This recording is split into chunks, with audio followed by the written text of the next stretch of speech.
আমার প্রিয় ভাইয়েরা, আল্লাহ রাব্বুল আলামিন বলেন, ও বিশ্ববাসীরা শুনে রাখো, ইমানদার হিসেবে ইসলাম ধর্ম অনুসরণ করে যেই ব্যক্তি নিজেকে ইমানদার বলে পরিচয় দেয়, তার জন্য আমি আল্লাহ পাকের পক্ষ থেকে সুসংবাদ হলো কদ আফলাহাল মুমিনুন। সূরাতুল মুমিনুনের আয়াত নাম্বার 1 আল্লাহ রাব্বুল আলামিন বলেন, যার কলিজার মধ্যে ঈমান আছে, ইমানদার বলে যেই ব্যক্তি, যেই জাতির সদস্যরা আমি আল্লাহ পাকের প্রতি বিশ্বাস বলে ঘোষণা দিতে পারে, বিশ্বাসী বলে ঘোষণা দিতে পারে, তাদের জন্য আমি আল্লাহ পাকের পক্ষ থেকে সুসংবাদ হলো দুনিয়ার জীবনে অলরেডি সফল কাম হয়ে গেছে এবং পরকালীন জীবনে অলরেডি সফলতার ঘোষণা আমি আল্লাহ পাক তার জন্য দিয়ে দিলাম। বলেন সুবহানাল্লাহ। যার অন্তরের মধ্যে ঈমান আছে, ইমানদার বলে দাবি করে, ইমানদার বলে পরিচয় দেয়, আল্লাহ রাব্বুল আলামিন তার জন্য সুসংবাদ দিয়ে বলেন, যেই ব্যক্তি ইমানদার সেই ব্যক্তি দুনিয়ার জীবনে সফল কাম হয়ে গেছে এবং পরকালীন জীবনে সেই ব্যক্তি সফল কাম হয়ে গেছে। কথাটি কার? আরো জোরে বলুন, কথাটি কার? অন্য আয়াতের মধ্যে আল্লাহ রাব্বুল আলামিন বলেন, ওয়ালা তাহিনু ওয়ালা তাহজানু ওয়া আনতুমুল আ'লাউনা ইন কুনতুম মুমিনিন, ওয়ালা তাহিনু ওয়ালা তাহজানু ওয়া আনতুমুল আ'লাউনা ইন কুনতুম মুমিনিন। ও বিশ্ববাসীরা শুনে রাখো, যদি তোমার অন্তরের মধ্যে ঈমান থাকে, আমি আল্লাহ পাকের প্রতি বিশ্বাস স্থাপন করতে পারো, তোমার কোনো টেনশন নাই, তোমার কোনো চিন্তা নাই, তোমার কোনো হতাশ হওয়া লাগবে না। বিজয় শক্তি হিসেবে সম্মানের আসনে আমি আল্লাহ পাক তোমাকে বিজয়ের মালা পরায় সম্মানের আসনটা দান করব, যদি তোমার অন্তর ভর্তি আমি আল্লাহ পাকের প্রতি ঈমান থাকে। বলেন সুবহানাল্লাহ। বিশ্বনবী হাদিস শরীফের মধ্যে বলেন, তারাকতু ফীকুম আমরাইন লান তাদিল্লু মা তামাসসাকতুম বিহিমা, কিতাবাল্লাহি ওয়া সুন্নাত রাসূলিল্লাহি সাল্লাল্লাহু আলাইহি ওয়াসাল্লাম। ও বিশ্ববাসীরা শুনে রাখো, আমার উম্মতেরা শুনে রাখো, আমি কিয়ামত পর্যন্ত বেঁচে থাকতে পারবো না, হায়াত আমার কিয়ামত পর্যন্ত দেওয়া হয় নাই, কিন্তু আমি তোমাদেরকে অসহায় করে রেখে যাব না, এতিম করে রেখে যাব না। এমন দুটি আলোকবর্তিকা, এমন দুটি পাওয়ার, এমন দুটি শক্তি তোমাদের মধ্যে আমি রাসূল রেখে যাব, যেই আলোকবর্তিকা, যেই শক্তি, যেই ক্ষমতা, যেই দুটি নসিহত যদি তোমরা অন্তরের মধ্যে লালন পালন করতে পারো, ব্যক্তি জীবনে আমল করতে পারো, পারিবারিক জীবনে আমল করতে পারো, সামাজিক জীবনে গ্রহণ করতে পারো, আমল করতে পারো, আমি রাসূল ঘোষণা দিলাম, আমি রাসূল নিশ্চয়তা দিলাম, লান তাদিল্লু, পৃথিবীর কোনো শক্তি নাই তোমাদেরকে পথভ্রষ্ট করে দিতে, অপমান করতে, লাঞ্ছিত করতে। এমন কোনো শক্তির আবির্ভাব পৃথিবীতে হয় নাই যে শক্তির কারণে তোমরা পথভ্রষ্ট হয়ে যাবা। দুটি জিনিসের নাম আল্লাহ তাআলার পক্ষ থেকে কোরআন, আর একটি হলো আমি রাসূলের মুখ নিঃসৃত হাদিস। এই কোরআন এবং হাদিস তোমাদের মধ্যে রেখে যাব। কোরআন এবং হাদিস যদি তোমরা ব্যক্তি জীবনে, পারিবারিক জীবনে, সামাজিক জীবনে আমল করতে পারো, মেনে নিতে পারো, কোরআন হাদিস যদি অনুসরণ করে চলতে পারো, আমি রাসূল তোমাদের মধ্যে বক্তব্য দিয়ে চ্যালেঞ্জ করে ঘোষণা দিলাম, পৃথিবীর কোনো শক্তি তোমাদেরকে পথভ্রষ্ট করতে পারবে না। বলেন সুবহানাল্লাহ। আমার প্রিয় ভাইয়েরা, আলোচনা শুরুতে দুটি আয়াতে কারিমা থেকে আপনাদের কথা শোনালাম, একটি হাদিস থেকে কথা শোনালাম। দুটি আয়াত এবং হাদিস একই কথায় আমাদেরকে অনুপ্রাণিত করে। যার অন্তরের মধ্যে ঈমান আছে, যার অন্তরের মধ্যে ঈমান আছে, আল্লাহর ভয় আছে, আল্লাহর প্রতি বিশ্বাস আছে, তাদেরকে কেউ পরাস্ত করতে পারে না, পথভ্রষ্ট করতে পারে না, তাদের জীবনটা টেনশন মুক্ত জীবন, হতাশাগ্রস্ত জীবন হতে পারে না। কথাটি কার? আরো জোরে বল। ইমানদাররা দুনিয়ার জীবনে টেনশন মুক্ত জীবন যাপন করবে, কিন্তু বাস্তবতার দিকে আমরা যদি লক্ষ্য করি, বাস্তবতার দিকে যদি তাকাই, মুসলমান যেখানে, ইমানদার যেখানে, সেখানে নির্যাতন আছে না নাই? কথা কয় না? আছে না নাই? মুসলমান যেখানে অপমান অপদস্থতা সেখানে আছে না নাই? মুসলমান যেখানে টেনশন মুক্ত জীবন যাপন সেখানে নাই? মুসলমান ব্যক্তি, ইমানদার ব্যক্তি টেনশন মুক্ত জীবন যাপন তো দূরের কথা, ব্যক্তি জীবনে টেনশন, পারিবারিক জীবনে টেনশন, রাজনৈতিক জীবনে টেনশন, অর্থনৈতিক জীবনে টেনশন। অথচ আল্লাহ রাসূল বলেন, কোরআন হাদিস ভিত্তিক জীবন যাপন যদি করতে পারো, ঈমান যদি অন্তরের মধ্যে রাখতে পারো, টেনশন মুক্ত সফলকামী জীবন যাপন তোমাদের আল্লাহ দান করে দিবেন। বলেন সুবহানাল্লাহ। আমাদের মধ্যে কোরআন আছে না নাই? একটু কথা বলে না কেন? আছে না নাই? হাদিস আমাদের মধ্যে আছে না নাই? কোরআন আমাদের মধ্যে আছে, হাদিস আমাদের মধ্যে আছে। গোটা পৃথিবীতে মুসলমানের সংখ্যার দিক দিয়ে আমরা কম নই, প্রায় 8.5 কোটি মানুষ এই পৃথিবীতে বর্তমান 850 কোটি মানুষ, তার মধ্যে প্রায় 200 কোটির কাছাকাছি মানুষ মুসলমান। জোরে কন্যা মারহাবা, আরো জোরে কন্যা মারহাবা। সংখ্যার দিক দিয়েও 4 ভাগের 1 ভাগ। কোরআন আমাদের মধ্যে বিদ্যমান আছে, হাদিস আমাদের মধ্যে বিদ্যমান আছে, তারপরে মুসলমান আজকে শান্তিতে ঘুমাতে পারে না। সম্মান, মর্যাদা, ইজ্জত দিয়ে মানুষের মধ্যে বর্তমান প্রেক্ষাপটে মাথা উঁচু করে কথা বলার সাহস রাখে না, মাথা উঁচু করে চলতে পারে না। অথচ আল্লাহর ঘোষণা, রাসূলের ঘোষণা, টেনশন নাই, চিন্তা নাই, হতাশ হওয়ার কোনো কারণ নাই। দুনিয়ার জীবনে তোমরাই সফল, পরকালীন জীবনে তোমরাই সফল। কিন্তু প্রেক্ষাপট বাস্তবতার আলোকে ঠিক ভিন্ন, আছে না নাই? কেন? রাসূল সাল্লাল্লাহু আলাইহি ওয়াসাল্লাম এবং আল্লাহর পক্ষ থেকে যে আয়াত, এর থেকে যে ইমানের বৈশিষ্ট্য, কোয়ালিটি সম্পন্ন ব্যক্তিবর্গের কথা বলা হয়, আজ পর্যন্ত আমরা নামে মুসলমান, আমরা ঘোষণা দেই আমরা ইমানদার, কিন্তু কোয়ালিটি পূর্ণ, আমরা বৈশিষ্ট্যপূর্ণ মুসলমান ইমানদার হতে পারি নাই বলেই আজকে নামধারী মুসলমান, নামধারী ইমানদার আমরা হওয়ার কারণে কোথাও শান্তি নাই, সুখ নাই, সম্মান নাই, মর্যাদা নাই, ইজ্জত নাই। ঠিক কিনা বলেন?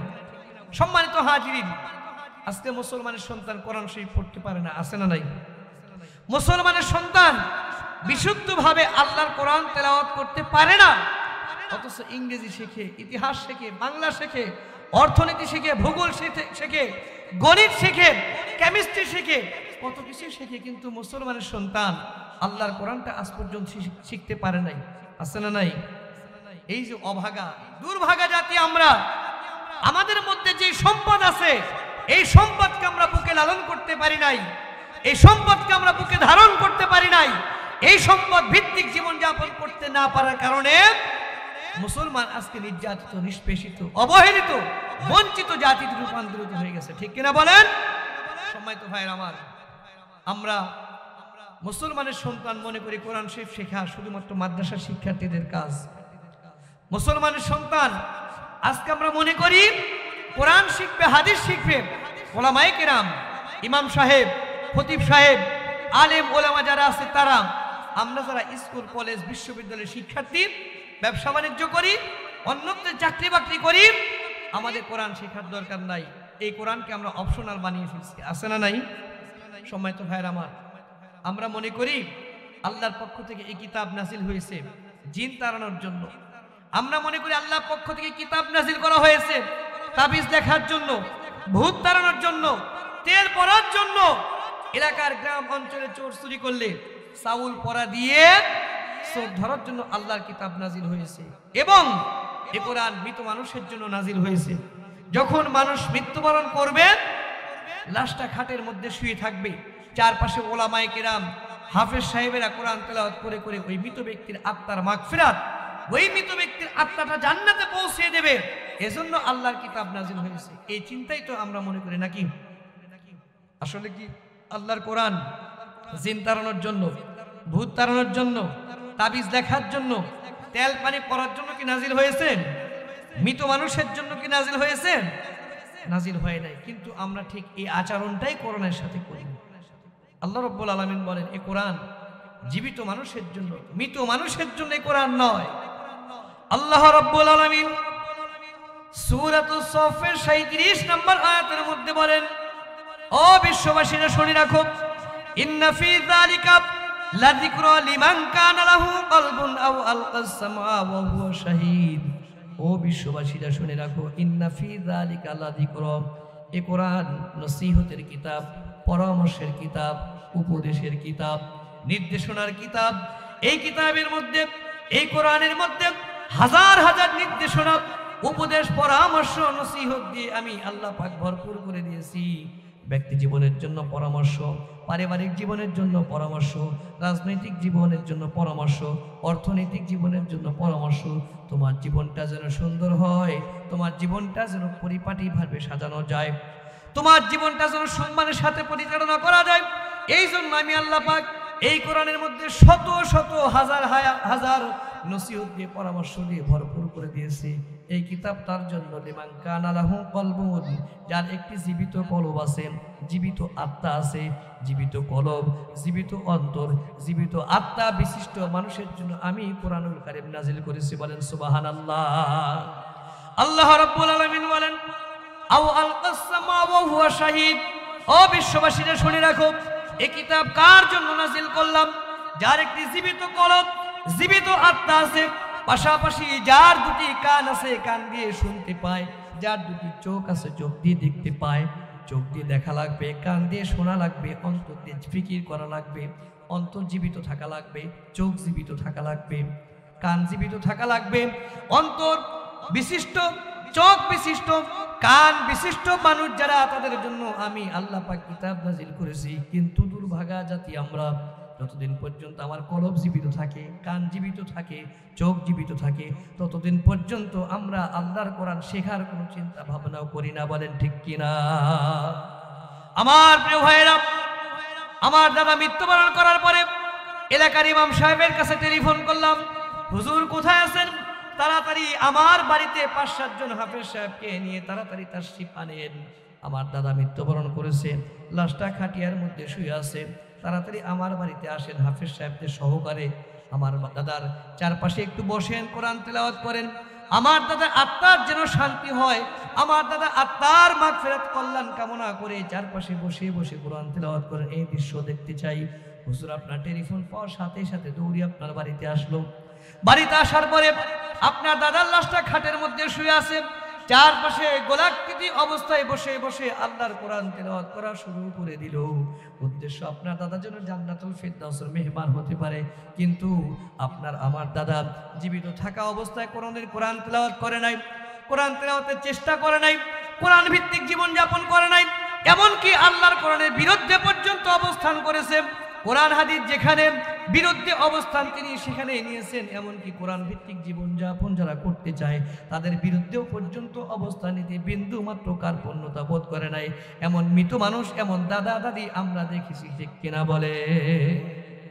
আমার প্রিয় ভাইয়েরা, আমার যে দাদা জীবনে কোরআন শরীফ পড়ল না, কোরআন শরীফ বুঝল না, কোরআন ভিত্তিক জীবনযাপন করল না, আমার দাদা কোরআনের বিরোধিতা করে করে মৃত্যুবরণ করলো। এই সময় লাশটা খাটের মধ্যে অথর নিথর দেহটা শুয়ে আছে। এই সময় তার আত্মাটা জান্নাতে পৌঁছে দেওয়ার জন্য আমরা কোরআন তেলাওয়াতের ব্যবস্থা করলাম। এবার আমি আপনাদের কাছে জানতে চাই, আপনার দাদার লাশটা খাটের মধ্যে শুয়ে আছে, তার কি আর জীবিত কলব আছে নাকি? বলেন, আছে? তার চোখ আছে, কিন্তু চোখটা জীবিত নাকি মৃত? কথা কয় না, মজা পাচ্ছে না, কিন্তু একটু কথা বলতে হবে। আপনার দাদার লাশটা খাটের মধ্যে শুয়ে আছে, জীবিত কলব নাই, জীবিত চোখ নাই, জীবিত কান নাই। দাদার কলব আছে, চোখ আছে, দাদার কলব আছে, চোখ আছে, কান আছে, কিন্তু কান দুটি মৃত, চোখ দুটি মৃত, কলবটাও মৃত। কলব দিয়ে শুনতে পারে না, কলব দিয়ে চিন্তা ফিকির করতে পারে না, চোখ দিয়ে দেখতে পারে না, কান দিয়ে আল্লাহর কথাগুলো, আল্লাহর আদেশগুলো, আল্লাহর পরামর্শগুলো শোনার সামর্থ্য আপনার দাদার এই মুহূর্তে আর নাই। বলেন ঠিক কিনা? অথচ আল্লাহ রাব্বুল আলামিন বললেন, ও বিশ্ববাসীরা শুনে রাখো, ইন্না ফি যালিকা লাযিকরা লিমান কানা লাহু কলবুন। এই নসিহতের কিতাব, উপদেশের কিতাব, পরামর্শের কিতাব তার জন্য নাজিল করলাম যার কলবটা জীবিত। আও আলকাস সামা, যার দুটি কান শুনতে পায়, জীবিত কান, তার জন্য কোরআন নাজিল করলাম। আও আলকাস সামা ওয়া হুয়া শাহীদ, তার জন্য কোরআন নাজিল করলাম যার দুটি চোখ আছে, চোখ দিয়ে দেখতে পায়। দুর্ভাগা জাতির সদস্য আমরা। আমার দাদা জীবিত থাকা অবস্থায়, জীবিত কান থাকা অবস্থায়, জীবিত চোখ থাকা অবস্থায়, জীবিত হৃদয় কলব থাকা অবস্থায় আমার দাদা কোরআন পড়লো না, শুনলো না, বুঝলো না, কোরআনের আনুগত্য করতে পারলো না। কিন্তু আমার দাদার কলবটা যখন মরে গেছে, কান দুটি যখন মরে গেছে, চোখ দুটি যখন মরে গেছে, ওই সময় আল্লাহর কোরআনটা আমার দাদার লাশের চারপাশে ঘুরে ঘুরে ঘুরে ঘুরে যতবার তেলাওয়াত করা হোক না কেন, বিন্দু মাত্র ফায়দা পাওয়ার সম্ভাবনা নাই। বলেন ঠিক কিনা? আমার প্রিয় ভাইরা, সকলকে জবান খুলে উত্তর দিতে হবে। নসিহত পরামর্শ জীবিত মানুষের জন্য নাকি মৃত মানুষের জন্য? বলেন। জীবিত মানুষের জন্য পরামর্শ, জীবিত মানুষের জন্য উপদেশ। যে ব্যক্তি মৃত্যুবরণ করে তার উপরে মশা মাছি পড়লে নিজেই তো তাড়িয়ে দিতে পারে না, ঠিক কিনা বলেন? যে ব্যক্তি মৃত্যুবরণ করছে সে কি আর কোনো পরামর্শ, নির্দেশনা, আদেশ, নসিহত, উপদেশ এইগুলো কি আর সে আমল করতে পারবে? তার জন্য কি আদেশ চলে? লাশের উপরে শুয়ে আছে, ঠোঁটের উপরে মাছি, চোখের উপরে মাছি, নাকের উপরে মাছি, ভন ভন ভন ভন শব্দ করতেছে, সাধ্য নাই, সামর্থ্য নাই নিজের ঠোঁটের উপরে মাছিটা একটু তাড়িয়ে দেওয়া। আর ওই ব্যক্তির জন্য যদি আদেশ, উপদেশ, পরামর্শ, নসিহতমূলক কথা বলা হয়, তার জন্য কি আমল করা সম্ভব? আল্লাহ রাব্বুল আলামিন বলেন, ও বিশ্ববাসীরা, জীবিত আত্মা, জীবিত কলব, জীবিত চোখ কান থাকা অবস্থায় আমার কোরআন শেখো, আমার কোরআন পড়ো। কিন্তু আমরা জীবিত কান, চোখ, অন্তর থাকা অবস্থায় কোরআন পড়তে পারি না। মুখে মুখে মুসলমান, মুখে মুখে ইমানদার, কিন্তু আল্লাহর কোরআনের সাথে সম্পৃক্ত না থাকার কারণে মুসলমান যেখানেই নির্যাতনের সম্ভাবনা সেখানেই থেকে যায়। বলেন ঠিক কিনা? সম্মানিত হাজিরিন, এই কোরআন আমার দাদার চারপাশে। বাহেরা মসজিদে খতিব কেন? বাইতুল মুকাররমের খতিব সাহেব কেন?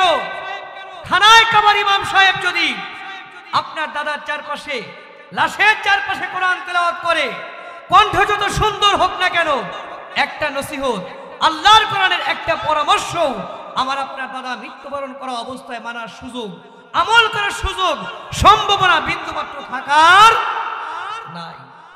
সম্মানিত হাজিরিন, সম্মানিত হাজিরিন, এই যে উল্টো চিন্তা ভাবনা নিয়ে আমরা চলি, যার ফলশ্রুতিতে আজকে এই অবস্থা, যার ফলশ্রুতিতে আজকে আমাদের করুণ দশা, এই চিন্তা থেকে যতক্ষণ পর্যন্ত আমার হৃদয়ের মধ্যে জাগ্রত না হবে, বিবেকের মধ্যে তারা না দিবে, ততক্ষণ পর্যন্ত টুপি পরবো, জুব্বা পরবো, ইমানদার বলে দাবি করব, মুসলমান বলে দাবি করব, আর শতকরা 4%, 5% হিন্দু, খ্রিস্টান, বৌদ্ধ ঐক্য পরিষদ গঠন করে মুসলমানের বিরুদ্ধে ষড়যন্ত্র করবে, হামলা মামলার ব্যবস্থা করবে।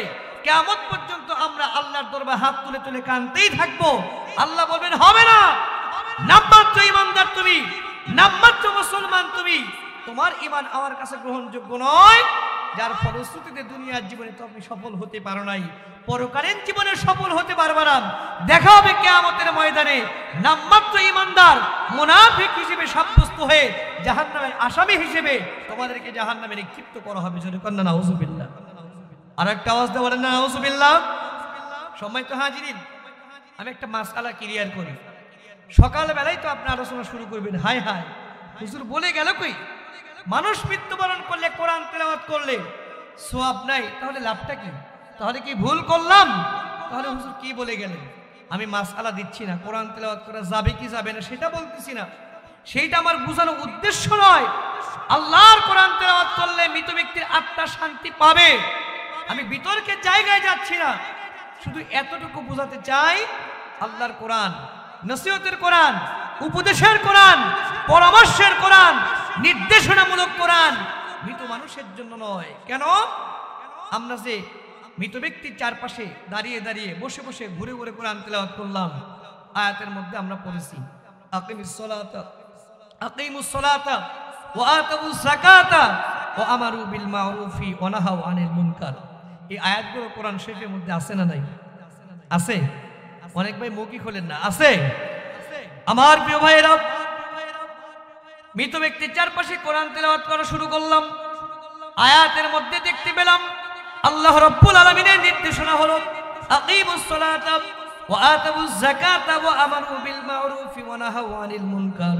ও বিশ্ববাসীরা, আমি আল্লাহ পাকের পক্ষ থেকে তোমাদের জন্য নির্দেশনা হলো আকিমুস সালাত, নামাজ কায়েম করো, নামাজ কায়েম করো, নামাজ প্রতিষ্ঠা করো। ওয়া আতুজ যাকাতা, সম্পদশালীর যাকাত প্রতিষ্ঠা করো, যাকাত প্রদান করো।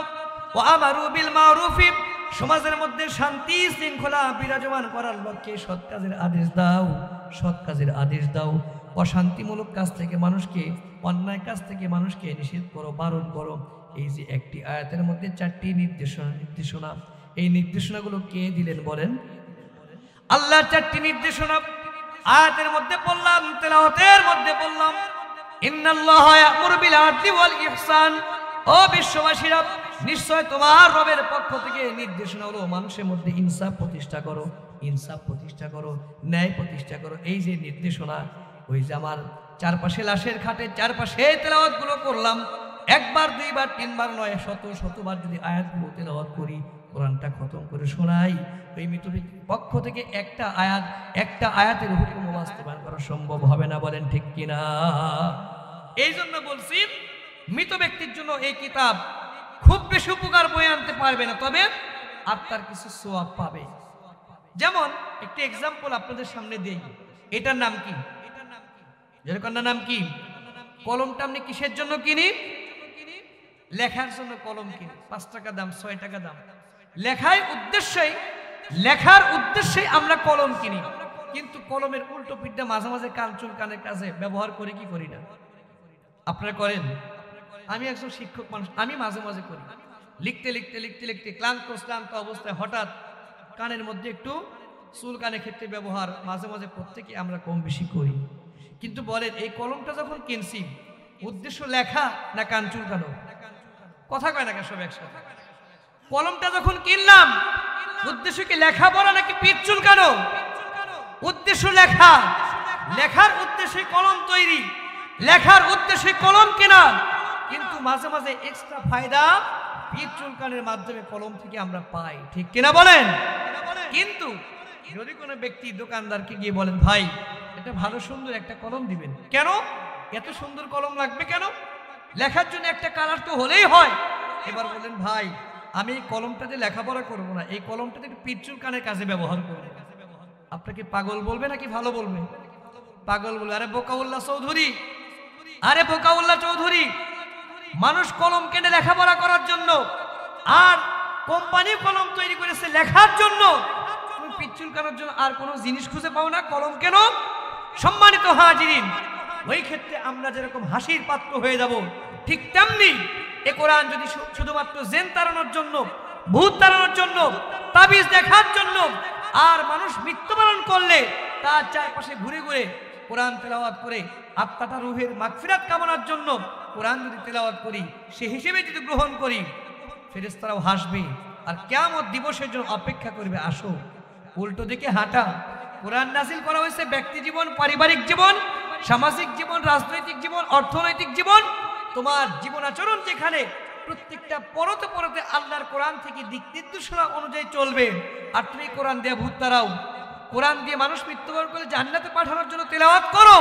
আসো, জাহান্নামের শাস্তি, জাহান্নামের লাঠি নিয়ে তোমাদের জন্য অপেক্ষা করতেছি, ঠিক কিনা বলেন? সম্মানিত ভাইয়ের আমার, আমাদের আকলকে জাগ্রত করার দরকার আছে না নাই? জীবিত থাকা অবস্থায় আমরা যদি আমার বিবেককে জাগ্রত না করি, আহারে আল্লাহর নির্দেশনা কদ আফলাহাল মুমিনুন, ঈমানদার যিনি দুনিয়ার জীবনে ইতিমধ্যে সফলকাম হয়ে গেছে এবং পরকালীন জীবনে সফলকাম হয়ে গেছে। আল্লাহ বলেন, ঈমানদার যিনি, তার টেনশন নাই, হতাশ হওয়ার সুযোগ নাই, চিন্তা নাই। রাসূল বললেন, যাদের মধ্যে কোরআন আছে পৃথিবীর কোনো শক্তি নাই তাদেরকে পথভ্রষ্ট করে দিতে। কিন্তু আমরা উল্টো দিকে দেখতেছি বিষয়গুলো। মুসলমান যেখানে, ঈমানদার যেখানে, কোরআন হাদিস যেখানে, সেখানে বিপদ বালা মুসিবত দিয়ে ভরপুর। তাহলে মনে হয় আমরা সঠিক ট্র্যাকে, সঠিক পথে, সঠিক মতে এখন পর্যন্ত দাঁড়াতে সক্ষম হয়নি, যার ফলশ্রুতিতে আজকে আমাদের জীবনে বিপর্যস্ত অবস্থা নেমে আসছে। এই চিন্তা, গবেষণা, আত্মসমালোচনা করার দরকার আছে না নাই? আছে। এখন যদি এই চিন্তাগুলো না করি, এখন যদি এই আফসোসগুলো না করি, এখন যদি আমরা এই কি বলে আমাদের বিবেককে জাগ্রত না করি, কাল কিয়ামতের দিন আমরা যতই আফসোস করি, এই আফসোস করে বিন্দুমাত্র লাভ হবে না। আখিরাতের দিবসে আমরা আফসোস করে করে কাঁদতে কাঁদতে মরতে থাকবো। কিন্তু একটা আফসোস আল্লাহ কবুল করবেন। কি কি আফসোস কিয়ামতের দিন হবে একটু জানার, শোনার, বোঝার দরকার আছে না নাই? আফসোস কিয়ামতের দিন করব, কিন্তু এই আফসোস আল্লাহর কাছে কবুল হবে না। আমরা চিৎকার করে করে নিজের দুই পাশের দাঁত দিয়ে জিভ করে কাম দিয়ে ধরে রক্তাক্ত অবস্থায় আল্লাহর কাছে কাঁদতে থাকবো আফসোস করতে করতে। আল্লাহ বলেন, হবে না। দুনিয়ায় থাকা অবস্থায় চিন্তা ফিকির করে আমার কাছে আসতে হবে, অন্যথায় তোমার আফসোস, তোমার ক্রন্দন, তোমার আহাজারি, তোমার রোনাজারি, তোমার হতাশা কোনো কিছুই কবুল করব না। আমি ওই দিন লিল্লাহিল ওয়াহিদুল কাহ্হার আল্লাহু আজিজুন যুনতিকাম রূপ ধারণ করে ন্যায় বিচার করে জান্নাত অথবা জাহান্নামের ফয়সালা দিয়ে দিব।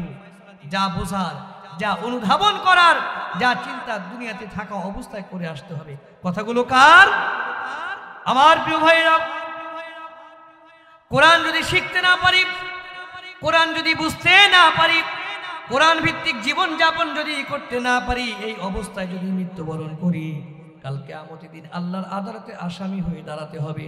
ওই সময় জাহান্নামের তর্জন গর্জন যখন আমার সামনে শুরু হয়ে যাবে, ওই সময় আমরা আফসোস করে করে, কান্না করে করে, জিহ্বা কামড়িয়ে কামড়িয়ে, রক্তাক্ত অবস্থায় দুহাত তুলে তুলে আল্লাহর কাছে বলতে থাকবো, আল্লাহ আমাদেরকে আজকে মাফ করে দেন, আমাদেরকে আজকে মাফ করে দেন, দুনিয়ার জীবনে আর একটিবার ফিরে যাওয়ার সুযোগ দেন।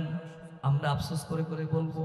আল্লাহ রাব্বুল আলামিন বলেন, জাহান্নামীদের সামনে যখন জাহান্নামের আযাবগুলো প্রস্ফুটিত হয়ে যাবে, তর্জন গর্জন যখন কান দিয়ে চোখ দিয়ে শুনতে থাকবে, দেখতে থাকবে, আর অন্তর দিয়ে উপলব্ধি করতে থাকবে, তখন তারা বলবে, ইয়া লাইতানা নুরাদ্দু, ইয়া লাইতানা নুরাদ্দু, ও আমাদের রব, দুনিয়ার জীবনে আর একটিবার ফিরে যাওয়ার সুযোগ দেন, একটিবার ফিরে যাওয়ার সুযোগ দেন, একটিবার ফিরে যাওয়ার সুযোগ দেন।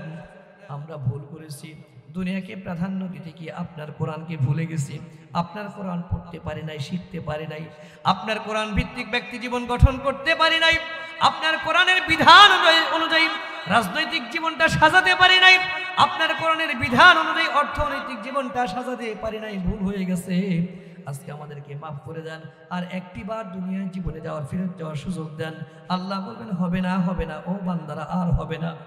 আল্লাহ রাব্বুল আলামিন বলেন, ফাকালু ইয়া লাইতানা নুরাদ্দু ওয়া লা নুকাযযিবা বিআয়াতি রাব্বিনা ওয়া নাকুনা মিনাল মুমিনিন ওয়া নাকুনা মিনাল মুমিনিন ওয়া নাকুনা মিনাল মুমিনিন। জাহান্নামীরা যখন কোরআন ভিত্তিক জীবন যাপন না করে আল্লাহর আদালতে হাজির হবে, তখন তারা চিৎকার করে করে বলবে, ইয়া লাইতানা, ইয়া লাইতানা নুরাদ্দু, ও আমাদের রব, আমাদের রব, ভুল বুঝেছি, দুনিয়ার জীবনটা শয়তানের ধোঁকায় পড়ে, বন্ধু বান্ধবের ধোঁকায় পড়ে নষ্ট করে আপনার কাছে হাজির হয়েছি, ভুল হয়ে গেছে, আমাদেরকে একটিবার দুনিয়ায় ফেরত যাওয়ার সুযোগ দেন। ওয়ালা নুকাযযিবা বিআয়াতি রাব্বিনা, আপনার কোরআনে যতগুলো আয়াত আছে, একটি আয়াত অস্বীকার করব না, একটি শব্দ পর্যন্ত অস্বীকার করব না।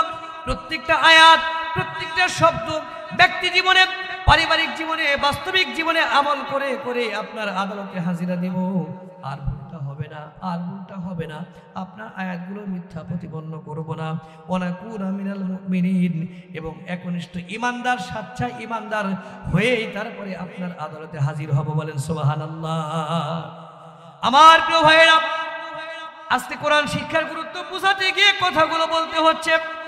আমরা যারা কোরআন শিখতে পারবো না, কোরআন বুঝতে পারবো না, কোরআন পড়তে পারবো না, কোরআন অনুযায়ী আমার জীবনটা পরিচালনা করতে ব্যর্থ হয়ে যাব, কাল কিয়ামতের দিন আমাদের মতো মানুষেরা আল্লাহর কাছে আফসোস করে করে, দাঁত কামড়িয়ে কামড়িয়ে, জিহ্বা কামড়িয়ে কামড়িয়ে বলবে, নুরাদ্দু নুরাদ্দু ওয়ালা নুকাযযিবা বিআয়াতি রাব্বিনা, ও আমাদের রব, ও আমাদের রব, আমাদেরকে মাফ করে দেন, আর একবার দুনিয়ায় যাওয়ার ফেরত দেন। আপনার কসম করে বলি, আপনার প্রত্যেকটা আয়াত আজকে আমল করব, একটা আয়াত আমল না করা পর্যন্ত দুনিয়া থেকে বিদায় নিয়ে আখিরাতের ময়দানে আপনার সামনে হাজির হব না। আল্লাহ বলবেন, না না, আর হবে না, দুনিয়ায় ফিরে যাওয়ার আর বিন্দু মাত্র সুযোগ দেওয়া হবে না। কথাগুলো কার? আওয়াজ দিয়ে বলেন, কথাগুলো কার? কথাগুলো আমাদের। আফসোস করব, আল্লাহ আগেই আমাদেরকে সাবধান করার জন্য বলে দিচ্ছেন, কিয়ামতের দিন আফসোস করবা, হবে না, এখন সাবধান হয়ে যাবে। এখন বলবেন, হুজুর এই আয়াতের মধ্যে শোনালেন, এই আয়াত থেকে তেলাওয়াত করে শোনালেন যে আমরা আর আয়াত অস্বীকার করব না এবং একনিষ্ঠ ইমানদার হয়ে যাব। আমাদের তো টেনশন নাই, আমরা তো আল্লাহর আয়াতগুলো স্বীকার করি, আমরা তো ইমানদার। তাহলে এই কথাগুলো আমাদের না, এই কথাগুলো মনে হয় অন্য জাতির। আমরা তো আল্লাহর আয়াতের প্রতি ঈমান এনেছি, আল্লাহর আয়াতকে অস্বীকার করি নাই, আমরা ইমানদার, আমরা তো অমুসলিম নই, আমরা তো বেঈমান নই। তাহলে কথাগুলো আমাদের জন্য বলা হয় নাই। এই চিন্তা হচ্ছে কি হচ্ছে না? হচ্ছে। শোনেন, আয়াত অস্বীকার করার অপরাধে আমার মতো পাগড়িওয়ালা, জুব্বাওয়ালা, হুজুর, পীর, মাশায়েখ, বক্তা, খতিব, ইমাম, হাজার হাজার হাজী সাহেব, মুসল্লি সাহেব, কাল কিয়ামতের দিন আল্লাহর আদালতে কোরআনের আয়াত অস্বীকারকারী, অস্বীকার করার মামলা খায় জাহান্নামের মধ্যে নিক্ষিপ্ত হবে। নাউজুবিল্লাহ। এটা আওয়াজটা করেন না, নাউজুবিল্লাহ। বলবেন, কোন কি হুজুর? আপনার মতো পাগড়িওয়ালা, ইমাম, খতিব, পীর মাশায়েখ আল্লাহওয়ালা মানুষরাও কি এই আয়াত অস্বীকারকারীর মামলা খাবে? আয়াত অস্বীকার করা মামলা খাবে? উদাহরণ না দিলে তো মাথার মধ্যে একটা কেমন কেমন অস্পষ্টতা থেকে যাবে, তাই না? উদাহরণ দেই। যে ব্যক্তি আল্লাহর কোরআনের প্রত্যেকটি আয়াত 100% বিশ্বাস করে আমল করে, সে ব্যক্তি হলেন 100% খাঁটি ঈমানদার, ঠিক কিনা? আর যেই ব্যক্তি আল্লাহর কোরআন 100% স্বীকার করে না, 50% স্বীকার করে, সে 50% ঈমানদার, তাই তো? তাই 50% স্বীকার করছে আর 50% স্বীকার করে নাই, সে কি ঈমানদার হতে পারে? আল্লাহর কোরআন 100-এ 100, 99.99 যদি আপনার বিশ্বাস থাকে, 0.001 এতটুকু যদি আয়াতের প্রতি বিশ্বাস না থাকে, আপনার নামাজ রোজা ইবাদত বন্দেগী হজ যাকাত যা আছে সবকিছু বিফলে যাবে। আল্লাহর কাছে নিজেকে ঈমানদার পরে পরিচয় দেওয়ার ন্যূনতম সুযোগ সম্ভাবনা নাই। কথাটি কার? আমার পূর্বের বক্তা, দ্বিতীয় বক্তা বলে গেছেন, প্রাণ ভরে কথাগুলো শুনছিলাম। তিনি বলেছেন, আফাতুমিনুনা বিবাদিল কিতাব ওয়া তাকফুরুনা বিবাদ ফামা জাযাউ মান ইয়াফআল যালিকা মিনকুম ইল্লা খিজিন ফিল হায়াতিদ দুনিয়া ওয়া ইয়াউমাল কিয়ামাতি ইউরাদ্দুনা ইলা আশাদ্দিল আযাব। জোরে কান্না আল্লাহু আকবার। আমার পূর্বের বক্তা বলেছেন, আল্লাহ বলেন, তোমাদের মধ্যে কি স্বভাবটি এমন হবে এই কোরআনের কিছু অংশ মানবে আর কিছু অংশ মানবে না? যদি স্বভাব এমন হয়, চরিত্র যদি এমন হয়, যা হলো দুনিয়ার জীবনে লাঞ্ছিত, অপমানিত, বঞ্চিত একটা জীবন যাপন তোমাদেরকে দান করব। ওয়া ইয়াউমাল কিয়ামাতি ইউরাদ্দুনা ইলা আশাদ্দিল আযাব, এবং পরকালে ভয়ঙ্কর তর্জন গর্জন বিশিষ্ট জাহান্নামের শাস্তি তোমাদের জন্য অপেক্ষা করতেছে। তাহলে এই আয়াত থেকে বোঝা যায় আল্লাহর কোরআন 100% অনুসরণ করার দরকার আছে না নাই? আছে। কাদিয়ানীরা বাংলাদেশে আলিয়া, কওমিয়া, হেফাজত, তাবলীগ, জামাত, পীর মাশায়েখ, যত ঘরানার ওলামায়ে কেরাম আছে, হকপন্থী আলেম ওলামা আছে, প্রত্যেকেই একটি ফতোয়ার প্রতি ঐক্যমত পোষণ করেছেন, সারা পৃথিবীতে কাদিয়ানীরা কাফের। জোরে কোন কাদিয়ানীরা কি? আরো জোরে বলেন, কাদিয়ানীরা কি? কাফের। কাদিয়ানীরা নামাজ পড়ে, রোজা রাখে, হজ করে, যাকাত দেয়, সাওম পালন করে, দান সাদাকা করে, কোরআন তেলাওয়াত করে, কোরআনের হাফেজ হয়, তারপরেও কাদিয়ানীরা কাফের। কেন? কাদিয়ানীরা টোটাল কোরআন শরীফ অনুসরণ করে, বিশ্বাস করে শুধুমাত্র একটি আয়াত, একটি আয়াতের 4 হরফ বিশিষ্ট একটি শব্দের প্রতি আনুগত্য না করার কারণে, 4 হরফ বিশিষ্ট একটি শব্দ, এই শব্দের প্রতি বিশ্বাস স্থাপন না করার কারণে সারা পৃথিবীর ওলামায়ে কেরাম কাদিয়ানীদেরকে কাফের বলে ঘোষণা দিয়েছেন, ঠিক কিনা বলেন? আয়াতটা কি? মা কানা মুহাম্মাদুন আবা আহাদিম মিন রিজালিকুম ওয়ালাকিন রাসূলুল্লাহি ওয়া খাতামান নাবিয়্যিন। আল্লাহ বলেন, রাসূল সাল্লাল্লাহু আলাইহি ওয়াসাল্লাম সর্বযুগে সর্বশ্রেষ্ঠ, সর্বশেষ নবী। কাদিয়ানীরা বলে রাসূল সাল্লাল্লাহু আলাইহি ওয়াসাল্লাম সর্বযুগে সর্বশ্রেষ্ঠ নবী, বাট খাতামান নাবিয়্যিন, সর্বশেষ নবী না। খ, আলিফ, তা, মিম, এই 4টি হরফ বিশিষ্ট খাতামুন শব্দটির প্রতি ঈমান, বিশ্বাস না রাখার কারণে সারা পৃথিবীর ওলামায়ে কেরাম কাদিয়ানীদেরকে বেঈমান, কাদিয়ানীদেরকে কাফের বলে সাব্যস্ত করেছে। আর যদি কোনো ব্যক্তি 2-4-5 ডজন আয়াত অস্বীকার করে, তাকে কি ঈমানদার বলা যাবে? কথা না যাবে কি? আমি বলছিলাম সাহস নিয়ে, একটু কড়া ভাষায়, আমার আপনার মতো হাজার হাজার ঈমানদার মানুষ কাল কিয়ামতের দিন আয়াত অস্বীকার করার মামলা খায়া জাহান্নামের আসামি হয়ে যাবে। কিভাবে? নামাজ পড়া কার হুকুম? জোরে বলতে হবে। নামাজ পড়া কার? রাখা কার হুকুম? হজ করা কার হুকুম? যাকাত দেওয়া কার হুকুম? দান সাদাকা করা কার হুকুম? এইবার বলেন, এই হুকুমগুলোর প্রতি আমাদের বিশ্বাস আছে না নাই? এই হুকুমগুলোর প্রতি আমাদের আমল আছে না নাই? এগুলো আয়াত, এগুলো আমরা বিশ্বাস করি, এগুলোর প্রতি আনুগত্য করি, এগুলো আমরা প্র্যাকটিক্যাল জীবনে আমলও করি। জোরে কান্না মারহাবা। এইবার বলেন, নামাজ রোজা হজ যাকাত যেরকম আল্লাহর হুকুম, আল্লাহর আয়াত, ঠিক তেমনি ভাবে আপনারা আমাকে উত্তর দেন, চোর চুরি করলে হাত কাটা কার হুকুম? সবাই বলেন, আরো জোরে বলেন। আমরা বিশ্বাস করি, কিন্তু এই আয়াত কি সবাই বিশ্বাস করে? এই আয়াত কি সবাই আমল করতে চায়?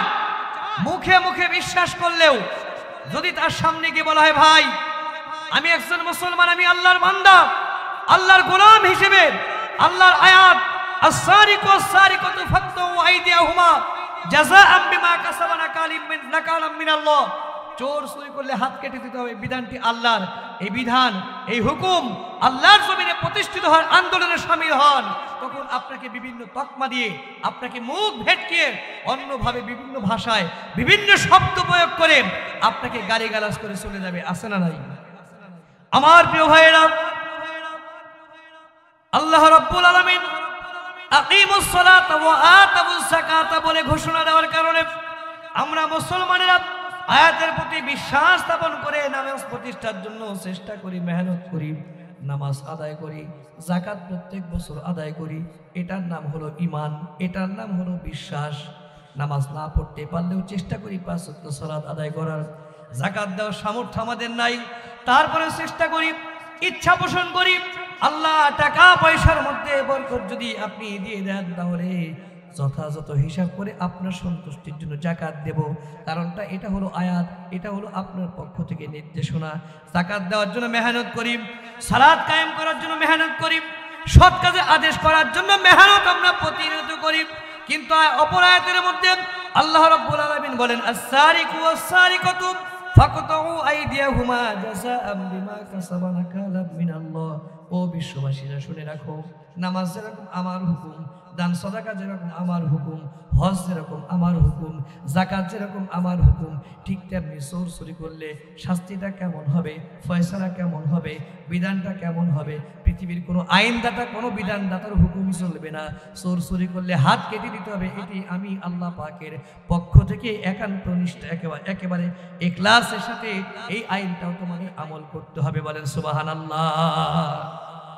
আমি আপনাদের কাছে জানতে চাই, আজকে রাতে সিদ্ধান্ত নিন হুজুর আল্লাহর কোরআন 100% অনুসরণ করতে চাই, ব্যক্তি জীবনে আমল করতে চাই, পারিবারিক জীবনে আমল করতে চাই, আমার পদাচরণা যেখানে থাকবে প্রত্যেকটা পরতে পরতে আল্লাহর কোরআন মানতে চাই। আমি আল্লাহর বান্দা, আল্লাহর গোলাম হিসেবে আজকে সিদ্ধান্ত নিলাম আর এলোমেলো জীবন যাপন করতে চাই না। এই সিদ্ধান্ত নিয়ে মোনাজাত করে বাড়িতে চলে গেলেন। হঠাৎ করে দুর্ভাগ্যবশত আপনার বাড়ির পাশের বাড়িতে চোর ধরা পড়েছে। আপনি দৌড়িয়ে গেলেন, কেন এত লোকের ভিড় দেখা যায়? দৌড়িয়ে গিয়ে দেখলেন চোর ধরা পড়েছে। যথেষ্ট সাক্ষ্য প্রমাণ বিদ্যমান থাকার কারণে চোরটাকে কাঁঠাল গাছের সাথে উল্টো করে রশি দিয়ে বেঁধে রাখা হয়েছে। এবার সকালবেলা হওয়ার অপেক্ষায় আপনারা আছেন। চিন্তা করলেন সকাল হতে দেরি হবে, কিন্তু চোরটা হাত পা বাঁধা অবস্থায় আমার এলাকার চেয়ারম্যানের বাড়িতে নিতে বিন্দুমাত্র দেরি করব না। এইবার আপনার সিদ্ধান্ত পরিবর্তন হয়ে গেল। আমি আল্লাহর বান্দা হিসেবে, আল্লাহর গোলাম হিসেবে তাফসীরুল কোরআন মাহফিল থেকে সিদ্ধান্ত নিয়ে এসেছি, যতদিন দুনিয়ার জীবনে বেঁচে থাকবো কোরআন ভিত্তিক জীবন যাপন করব, এলোমেলো জীবন যাপন করব না। হুজুর কথা বলেছেন, কোরআন থেকে নসিহত করে শুনিয়েছেন, আজকে থেকে সেই নসিহত অনুযায়ী চলবো। তাহলে রূপনাই গ্রামের চেয়ারম্যান সাহেব যিনি, মেম্বার সাহেব যিনি, কাউন্সিলর সাহেব যিনি, তিনি তো আল্লাহর কোরআন দিয়ে চোরে হাতটা কাটতে পারবে না। এইবার চিন্তা করলেন বাইতুল নূর তাকওয়া মসজিদের খতিব সাহেব, ইমাম সাহেব যিনি, তার কাছে চোরটাকে নিয়ে যাব। ইমাম সাহেব খতিব সাহেবের কাছে গিয়ে বলবো, হুজুর আমি আল্লাহর বান্দা, আল্লাহর গোলাম হিসেবে চোরের হাতটা কাটা হোক, বিচার হোক কোরআন দিয়ে, এই দৃশ্যটা আমি দেখতে চাই। আমার এলাকার মেম্বার সাহেব, আমার এলাকার চেয়ারম্যান সাহেব, তিনি কোরআন পড়তে পারেন না, কোরআন বুঝতে পারেন না, কোরআন ভিত্তিক জীবন যাপন করতে পারেন না, তিনি তো কোরআনের বিধান অনুযায়ী চোরের হাতটা কাটতে পারবেন না। আপনি একজন আলেম মানুষ, আপনি একজন হাফিজ সাহেব মানুষ, আপনি একজন ইমাম খতিব হিসেবে আল্লাহর কোরআন দিয়ে বিচার ফয়সালা করে দেন। এইবার ইমাম সাহেব কোরআনটা হাতে নিলেন, হাতে নেওয়ার পরে পৃষ্ঠা উল্টানো শুরু করে দিলেন। আল্লাহর বিধান কোথায়? চোর চুরি করলে হাতটা কাটতে হবে নাকি ফয়সালার আল্লাহর পক্ষ থেকে কি? খুঁজতে খুঁজতে আয়াত শুরু হয়ে গেল। আল্লাহ রাব্বুল আলামিনের অমিয় ঘোষণা, স্পষ্ট বিধান, as-sariqu was-sariqatu faqta'u aydiyahumaa। ও বিশ্ববাসীরা শুনে রাখো, চোর যদি চুরি করে, চোর নারী হোক অথবা পুরুষ হোক, যা কিছুই হোক না কেন, সাক্ষ্য প্রমাণ যদি যথেষ্ট পরিমাণে তোমাদের হাতে বিদ্যমান থাকে, চোরের ফয়সালা কোনো বিচারপতি দিতে পারবে না। কাউন্সিলর দিতে পারবে না, মেম্বার সাহেব দিতে পারবে না, এমপি সাহেব দিতে পারবে না, প্রধানমন্ত্রী সাহেব দিতে পারবে না। সূরার বিধান হলো আমি আল্লাহ পাকের পক্ষ থেকে নির্ধারিত বিধান, নারী হোক অথবা পুরুষ হোক, আমি আল্লাহ পাকের পক্ষ থেকে ফয়সালা, হাতটা কেটে দিতে হবে। সূরা কোন সুবহানাল্লাহ। এবার আমি আপনাদের কাছে জানতে চাই, বাইতুল মুত্তাকা মসজিদের ইমাম সাহেব আল্লাহর কোরআনে বিধান পেয়ে গেল, আয়াত সে খুঁজে খুঁজে পেয়ে গেল। এইবার আপনার চোরের ফয়সালা হাত কাটার মাধ্যমে, আল্লাহর আয়াতের মাধ্যমে কি হাতটা কেটে দিতে পারবে নাকি বলেন? কথা কয় না। আলোচনা শেষ করে দেব নাকি আর কিছুক্ষণ চলবে? কথা না বলে তো হবে না ভাই, নাকি সিদ্ধান্তের সুযোগ? মাইক আপনার সামনে, চাও আপনার সামনে, কথা আপনি বলবেন, আমরা সব চুপ করে বসে থাকবো, আমরা কেউ কথা বলবো না। এই সিদ্ধান্ত নিয়ে মাহফিলে আসছেন। আমি আপনাদের কাছে জানতে চাই, এক বাক্যের সমস্বরে উত্তর দিতে হবে আপনাদের।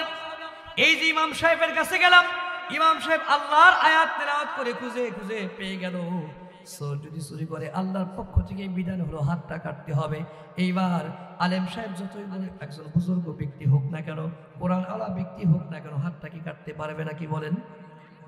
তিনি বলবে I am sorry, it is very impossible for me, আমি দুঃখ প্রকাশ করছি, অসম্ভব বলে ঘোষণা দিচ্ছি, আমার পক্ষে চোরের বিধান, কোরআনের বিধান দিয়ে চোরের হাতটা কাটা সম্ভব হবে না। আপনি ব্যথিত হৃদয় নিয়ে, ভগ্ন হৃদয় নিয়ে, কষ্ট পেয়ে আল আমান বাহেরা করতেন জামি মসজিদের খতিব সাহেব আমার কাছে গেলেন, হুজুর অত্র এলাকার মধ্যে সবচেয়ে বড় মসজিদ আপনার, এই মসজিদে খতিব আপনি, পাগড়ি পরে থাকেন আপনি, আপনি একজন হাফেজ মানুষ, আপনি একজন আলেম মানুষ, আপনি কোরআন পড়নেওয়ালা মানুষ, আমি আল্লাহর বান্দা, আমি আল্লাহর গোলাম হিসেবে চোরের ফয়সালা কোরআন থেকে দেখতে চাই। দুনিয়ার কোনো সাধারণ মেম্বার এমপি সাহেবের কাছে যেতে চাই না, আপনি কোরআন দিয়ে বিচারে ফয়সালা করে দেন। আমিও কোরআন পড়তে পড়তে ওই আয়াতটা পেয়ে গেলাম, চোর নারী হোক অথবা পুরুষ হোক আল্লাহর পক্ষ থেকে ফয়সালা হলো হাতটা কেটে দিতে হবে। এইবার এত বিশাল মসজিদের খতিব, আমি একজন হাফেজ, আমি একজন আলেম, আমি একজন খতিব মানুষ কি চোরের বিচার হাতটা কাটার মাধ্যমে করতে পারবো নাকি বলেন? আপনি ব্যথিত হৃদয় নিয়ে বাইতুল মুকাররম ইমাম সাহেবের কাছে গেলেন, খতিব সাহেবের কাছে গেলেন, চরমনাই পীর সাহেবের কাছে গেলেন, রসুলপুরি পীর সাহেবের কাছে গেলেন, সারসিনা পীর সাহেবের কাছে গেলেন, খাজা এনায়েতপুর দরবার শরীফে গেলেন, বাংলাদেশের প্রত্যেকটা খ্যাতনামা বড় বড় পীর সাহেবের খানকা শরীফের মধ্যে গেলেন, খতিব সাহেবের দ্বারস্থ হলেন। এইরকম একটা বিশাল প্যান্ডেলের মধ্যে সারা বাংলাদেশের সকল আলেম ওলামা একত্রিত করার পরে যদি বলেন, হুজুর, ও হুজুর, ও পীর সাহেব, ও খতিব সাহেব, আপনারা সবাই মিলে আল্লাহর এই আয়াতের ফয়সালা দেন, আল্লাহর আয়াতের প্রতি বিশ্বাস রেখে আমলটা করেন, চোরের হাতটা কেটে দেন। আমি আপনাদের কাছে জানতে চাই, এবার একত্রিত হয়ে আওয়াজ দিবেন, পৃথিবীর নয় বাংলাদেশের সকল পীর মাশায়েখ আলেম ওলামা একত্রিত হয়েও যদি একটা টেবিলে বসে আল্লাহর বিধান অনুযায়ী, আল্লাহর আয়াত অনুযায়ী চোরের হাতটা কি কেটে দিতে পারবে নাকি বলে? পারবে? আমি না দাবি করলাম একজন আলেম, আমি না দাবি করলাম আয়াত আমি অস্বীকার করি না, আয়াত অস্বীকারী আমি একজন ব্যক্তি হতে পারি না, আমি একজন একনিষ্ঠ ইমানদার মুসলমান, কিন্তু আল্লাহর বিধানটা জবাই করে দিলাম, আল্লাহর আয়াতটা জবাই করে দিলাম। আল্লাহর আয়াত থাকার পরেও ডক্টর কামালের বিধান অনুযায়ী, ডক্টর কামালের ফয়সালা অনুযায়ী, ডক্টর কামালের লিখিত সংবিধান অনুযায়ী চোরের 3 মাসের জেল, 3 মাসের জেল, 100টা বেত্রাঘাত, 10,000 টাকা জরিমানা, 100 বার কান ধরে উঠবস করার পরে বিচারটা শেষ করে দিলাম। আল্লাহ রাব্বুল আলামিন বলেন, হবে না, এই ব্যক্তিগত পণ্ডিতি করার অধিকার তোমাকে দেই নাই, আইন হাতে তুলে নেওয়ার অধিকার তোমাকে দেওয়া হয় নাই। চোর চুরি করেছে, যথেষ্ট সাক্ষ্য প্রমাণ তোমার সামনে বিদ্যমান আছে, পণ্ডিতি করে বিচার করা যাবে না, হাতটা কেটে দিতে হবে। এই বিধানটি কার? সরি কন্যা, বিধানটি কার?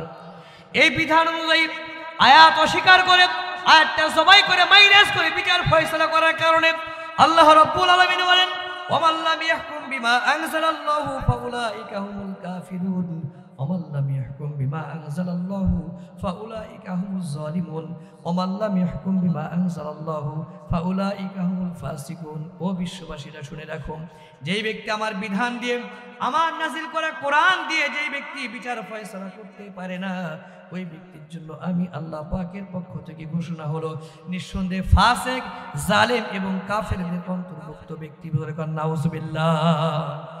আমি এবার আপনাদের কাছে জানতে চাই, পৃথিবীতে যারা জালেম, পৃথিবীতে যারা স্বৈরাচারী, পৃথিবীতে যারা মুনাফিক, পৃথিবীতে যারা ফাসিক, পৃথিবীতে যারা কাফের, এই সমস্ত শ্রেণীর ব্যক্তি বর্গ যারা আছে তারা কি ঈমান আছে? তারা তাদের অন্তরের মধ্যে ঈমান আছে নাকি বলেন? ঈমান আছে? ঈমান আছে? ঈমান নাই। ঈমান যদি না থাকে আল্লাহ পাকের জান্নাতের মেহমান হওয়ার সুবর্ণ সুযোগও তাদের কপালে থাকবে না। জোরে জোরে বলেন ঠিক কিনা? আয়াত অস্বীকার করি কি করি না? আমাদের মধ্যে আয়াত অস্বীকার করা প্রবণতা আছে না নাই? জেনাকারী, ব্যভিচারে লিপ্ত হয়েছে, শয়তানের ধোঁকায় পড়ে নারী পুরুষ ব্যভিচারে অপরাধ কর্মে লিপ্ত হয়েছে, সাক্ষ্য প্রমাণ ভিডিও সব তথ্য হাজির। এইবার তার বিচার গলায় সুতার মালা পরায়া বিয়ে পড়াতাম নো, আল্লাহর পক্ষ থেকে বিচার হলো, আল্লাহর পক্ষ থেকে ফয়সালা হলো। আয-যানিয়াতু ওয়াজ-যানি ফাজলিদু কুল্লা ওয়াহিদিন মিনহুমা মিআতা জালদা। বিধানটি কার? আওয়াজ দিয়ে বলেন বিধানটি কার? আয়াতটি কার? আল্লাহ বললেন নারী পুরুষ যদি অবৈধ কাজে লিপ্ত হয়, যদি বিবাহিত হয়, তাহলে কোমর পর্যন্ত মাটিতে দাবিয়ে পাথর নিক্ষেপ করে করে হত্যা করতে হবে, মানুষের সামনে বিচার ফয়সালা করতে হবে। এই দৃষ্টান্ত দেখে শয়তান যেন কারো অন্তরের মধ্যে ধোঁকা দিলেও ওই শাস্তির কথা মনে পড়ে অপরাধ কর্মে লিপ্ত হওয়ার দুঃসাহস যেন না দেখায়। ফয়সালা কার?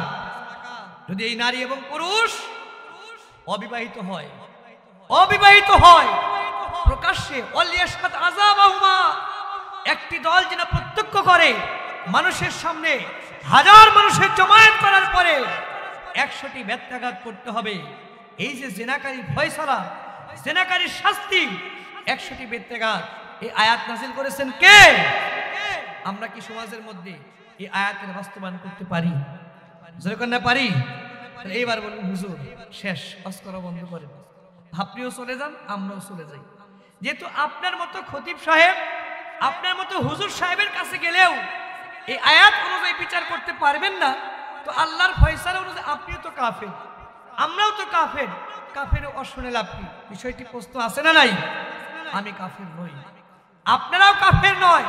যদি অন্তরে তামান্না থাকে, প্রচেষ্টা থাকে, মেহনত থাকে, স্বপ্ন থাকে, চিন্তা থাকে, ইচ্ছা থাকে, আল্লাহ আমরা আপনার বান্দা, আপনার গোলাম, কোরআন ভিত্তিক এদেশে শাসন ব্যবস্থা প্রতিষ্ঠিত হোক, আপনার কোরআন সংসদের মধ্যে প্রতিষ্ঠিত হোক, আপনার কোরআন বাংলার জমিনে বিজয়ী শক্তি হিসেবে প্রতিষ্ঠিত হোক, এই চিন্তা করে ঘাম ঝরাতে পারি, অর্থ দিতে পারি, ভোট দিতে পারি, স্লোগান দিতে পারি, মেহনত করতে পারি, আমরা ওই কাফের ফাসিক আয়াতের অন্তর্ভুক্ত হব। আমি কি বিষয়টা ক্লিয়ার করতে পারছি? কিন্তু এক শ্রেণী আলেম আছে, এক শ্রেণী জালেম আছে, এক শ্রেণী মুসল্লি আছে, এক শ্রেণী হাজী সাহেব আছে। এই যে কথাগুলো বললাম, আল্লাহর বিধান হাত কাটতে হবে, আল্লাহর বিধান 100টি ব্যত্যাঘাত করতে হবে, আল্লাহর বিধান অনুযায়ী আমার দেশে পার্লামেন্ট পরিচালিত হোক, এই দাবি যখন আমি করব, সকালবেলা বলবে আরে হুজুর তো পাগড়ি পরাইছিল, কিন্তু হুজুর তো ওই দলের সদস্য, হুজুরের কথাবার্তার মধ্যে মনে হয়েছে হুজুর নিরপেক্ষ লোক নয়, ওই দলের সদস্য, ওই দলের আদর্শ নিয়ে চলে। এরকম কথা বলার লোক আমাদের এই সমাজে আছে না নাই? ওই দল বলতে কি, ওই আদর্শ বলতে কি? আল্লাহর বিধান প্রতিষ্ঠা যারা করতে চায়, ওই দল ওই আদর্শের মধ্যে শামিল না হতে পারলে কাল কিয়ামতের দিন আফসোস করে করে, দাঁত কামড়িয়ে কামড়িয়ে, জিহ্বা রক্তাক্ত করে করে আল্লাহকে বলবো আরে আল্লাহ, আল্লাহ ইয়া লাইতানা, ইয়া লাইতানা সাদাতানা ওয়া কুবারানা ফাদাল্লুনা সাবিলা। কথাটি কার? আল্লাহ রাব্বুল আলামিন বলেন কোরআন ভিত্তিক জীবন যাপন যারা করবে না, হাদিস অনুযায়ী ব্যক্তি জীবন, পারিবারিক জীবন, সামাজিক জীবন যারা পরিচালনা করতে পারবে না, তাদের জন্য আফসোস হলো কিয়ামতের দিন। তারা আফসোস করে কানতে কানতে বলতে থাকবে আকালু রব্বানা ইন্না আতানা সাদাতানা। সূরাতুল আহজাবের 37 নম্বর আয়াত। আপনার মোবাইলের মাধ্যমে, বাড়ি থেকে কোরআন খোলার মাধ্যমে দেখতে পাবেন আল্লাহ পাক বলেন আকালু রব্বানা ইন্না আতানা সাদাতানা ওয়া কুবারানা ফাদাল্লুনা সাবিলা। ও আমাদের রব, ও আমাদের প্রতিপালক, ও আমাদের সৃষ্টিকর্তা আল্লাহ, আজকে আমরা দুর্ভাগা ব্যক্তি, আজকে আমরা হতাশাগ্রস্ত ব্যক্তি, আমাদের আফসোস হয়, আমাদের আফসোস হয়, আমরা পরিত্রাণ চাই, আমরা মুক্তি চাই, আখিরাত থেকে পালিয়ে নয়, আখিরাত থেকে আপনার নির্দেশনা প্রাপ্ত দুনিয়া জীবনে যাওয়ার ফেরত দেন। দুনিয়ার জীবনে ফেরত পাঠানোর ব্যবস্থা করেন। আমরা বুঝি নাই। ইন্না আতানা সাদাতানা, আমরা আনুগত্য করেছিলাম আমাদের এলাকার নেতৃবৃন্দ যারা, নেতা শব্দটা সাদাত মানে নেতা, আল্লাহ এভাবে বলে দিচ্ছেন। আফসোস করে করে কোরআন বিদ্বেষী ব্যক্তি, কোরআন পড়ে না যারা, ওই সমস্ত ব্যক্তি বলবে ইন্না আতানা সাদাতানা, আল্লাহ শাস্তি আমাদের একা একা দেওয়া চলবে না, আমরা অপরাধ একা একা করি নাই। ইন্না আতানা সাদাতানা, আমরা আমাদের সমাজের নেতৃবৃন্দ, নেতা কর্মী যারা আছে, নেতৃবর্গ যারা আছে, তাদের আনুগত্য করতাম। অকুবারো আনা, আমাদের সমাজে প্রভাবশালী ব্যক্তিবর্গ যারা আছে তাদের আনুগত্য করতাম। ফাআদাল্লুনা সাবিলা, আমরা একা একা পথভ্রষ্ট হয়ে যাই নাই। আমাদের নেতা, আমাদের প্রভাবশালী ব্যক্তিবর্গ আমাদেরকে কুমন্ত্রণা দিয়ে দিয়ে পাপ কাজ করিয়ে করিয়ে জাহান্নামে যাওয়ার জন্য পথভ্রষ্টতার মধ্যে আমাদের ঠেলে দিয়েছে। বলেন নাউজুবিল্লাহ। এই আফসোস করে করে আল্লাহর কাছে বলবে রব্বানা আতিহিম দিফাইনি মিনাল আযাব ওয়ালানহুম লাআনান কাবীরা। ও আমাদের রব, যেই নেতারা আমাদেরকে কুমন্ত্রণা দিছে, যেই প্রভাবশালী ব্যক্তিবর্গ আমাদেরকে কোরআন বিমুখ জীবন যাপনের জন্য অনুপ্রাণিত করেছে, উৎসাহিত করেছে, ওই সমস্ত নেতাদের নিয়ে আসেন, ওই সমস্ত প্রভাবশালী ব্যক্তিবর্গদের নিয়ে আসেন, তাদেরকে দ্বিগুণ শাস্তি দেন, তাদেরকে দ্বিগুণ শাস্তি দেন, তাদেরকে লানত প্রাপ্ত করে তাদেরকেও জাহান্নামের আসামি বানিয়ে দেন। এই দৃশ্যটা আমরা সবাই দেখতে চাই। এভাবে আল্লাহর কাছে ফরিয়াদ করতে থাকবে। বলেন নাউজুবিল্লাহ। এবার আল্লাহ রাব্বুল আলামিন আফসোসকারীদের চিৎকার করার পরে আল্লাহ ওই সমস্ত নেতাদের ডাকবেন, ওই সমস্ত প্রভাবশালী ব্যক্তিবর্গদের ডেকে ডেকে বলবেন, ও নেতৃবৃন্দ, ও নেতাজিরা, তোমাদের বিরুদ্ধে অবজেকশন। এই যে সহজ সরল মানুষগুলো কোরআন শিখে নাই, কোরআন বোঝে নাই, কোরআন ভিত্তিক জীবনযাপন করতে পারে নাই, আজকে তোমাদের অসওয়াসার কারণে, তোমাদের কুমন্ত্রণার কারণে ইসলাম বিদ্বেষী নেতৃবৃন্দ তোমরা যে দিক নির্দেশনা দিয়েছো তার জন্য তারা পথভ্রষ্ট হয়ে গেছে। আজকে এই উত্তরটা তোমরা কিভাবে দেবা? এইবার নেতারা বলবে, আমাদের রব ও আমাদের আল্লাহ, আমরা নেতা ছিলাম, আমরা সমাজের মধ্যে প্রভাবশালী ব্যক্তি ছিলাম, কথা সত্য, কিন্তু এই কর্মীদেরকে মানুষ খুন করার জন্য, জুয়া খেলার জন্য, জিনা ব্যভিচার করার জন্য, লুটতরাজ করার জন্য, সন্ত্রাসী কার্যকলাপ পরিচালনা করার জন্য তাদের গলায় গামছা দিয়ে আমরা ডেকে আনি নাই। আমরা কিছু ঝুরি, কিছু মুড়ি, কিছু টাকা, কিছু ক্ষমতা, দুনিয়ার কিছু লাভ লালসা দেখিয়েছিলাম। দুনিয়ার লাভ লালসা, টাকা পয়সার জন্য, ক্ষমতা পাওয়ার জন্য তারাই, ওই সমস্ত কর্মীরাই দৌড়ে দৌড়ে ঝাঁকে ঝাঁকে আমাদের আনুগত্য করতে এসেছে। আমরা গলায় গামছা দিয়া ওই সমস্ত কর্মীদের দলে ভিড়াই নাই। বলেন নাউজুবিল্লাহ। তারা আমাদের দায়িত্ব নেবে না। কথাকার কথাকার আল্লাহ আমাদের সতর্ক করতেছেন, আহারে বান্দারা, এত সুন্দর নিয়ামতে ভরা জান্নাত, নিয়ামত দিয়ে সাজিয়ে গুছিয়ে রাখছি তোমাদের জন্য। এই যে জাহান্নাম, এত ভয়ঙ্কর তীব্র যন্ত্রণা দিয়ে ভরপুর করে রেখেছি, তোমাদের জন্য নয়, এটা কাফেরদের জন্য। কিয়ামতের দিন আফসোস করার কোনো সুযোগ নাই, আফসোস করে লাভ নাই। নেতা নির্বাচন করবা, প্রভাবশালী ব্যক্তিবর্গকে নির্বাচন করবা, যারা কোরআন বিদ্বেষী, ইসলাম বিদ্বেষী, তাদের পিছনে স্লোগান দিয়া পথভ্রষ্ট হবা। কিয়ামতের দিন আফসোস করে লাভ নাই। কথা আল্লাহ কোরআন শরীফের মধ্যে বলেছেন। জোরে কান্না সুবহানাল্লাহ। আমাদের মায়ার রব, আমাদের দয়ার রব, আমাদের ভালোবাসেন, আমাদের কল্যাণ কামনা করেন। আমরা যেন আগুনের মধ্যে ঝাঁপিয়ে না পড়ে, এজন্য আগেই পূর্ব সতর্কতা আমাদেরকে জারি করেছেন, যাতে করে আমাদের জীবন চলা পথটা সহজ হয়ে যায়। জোরে কান্না সুবহানাল্লাহ। আপনারা কি বিরক্ত হচ্ছেন, কষ্ট পাচ্ছেন? কোরআন থেকে কথাগুলো বলার এবং শোনার এবং আমল করে জান্নাতে মেহমান হওয়ার জন্য প্রয়োজন আছে না নাই? আমার প্রিয় ভাইয়েরা, এইবার আল্লাহ রাব্বুল আলামিন কোরআন বিদ্বেষী জীবন যাপনকারী, কোরআন তেলাওয়াত করতে পারে না, কোরআনের উপর আমল করতে পারে নাই, ভণ্ড নেতা, ইসলাম বিদ্বেষী নেতা, কুফরি মতবাদের উপর প্রতিষ্ঠিত নেতৃবৃন্দ এবং কর্মীবৃন্দকে একত্রিত করে বলবেন, ও কর্মীরা, নেতারা তো তোমাদের কাছ থেকে দায়ভার নিল না, তারা তো তোমাদেরকে গলায় গামছা দিয়ে তাদের দলে ঢুকায় নাই। খুন করার জন্য, হত্যা করার জন্য, ধর্ষণ করার জন্য, ভোট চুরি করার জন্য, খাদ্যে ভেজাল দেওয়ার জন্য, ওজনে কম দেওয়ার জন্য তোমাদেরকে নাকি গলায় গামছা দিয়ে তোমাদেরকে দলে ভিড়ায় নেয়। কথা কি সত্য? এইবার কর্মীরা বলবে, আল্লাহ কথা সত্য।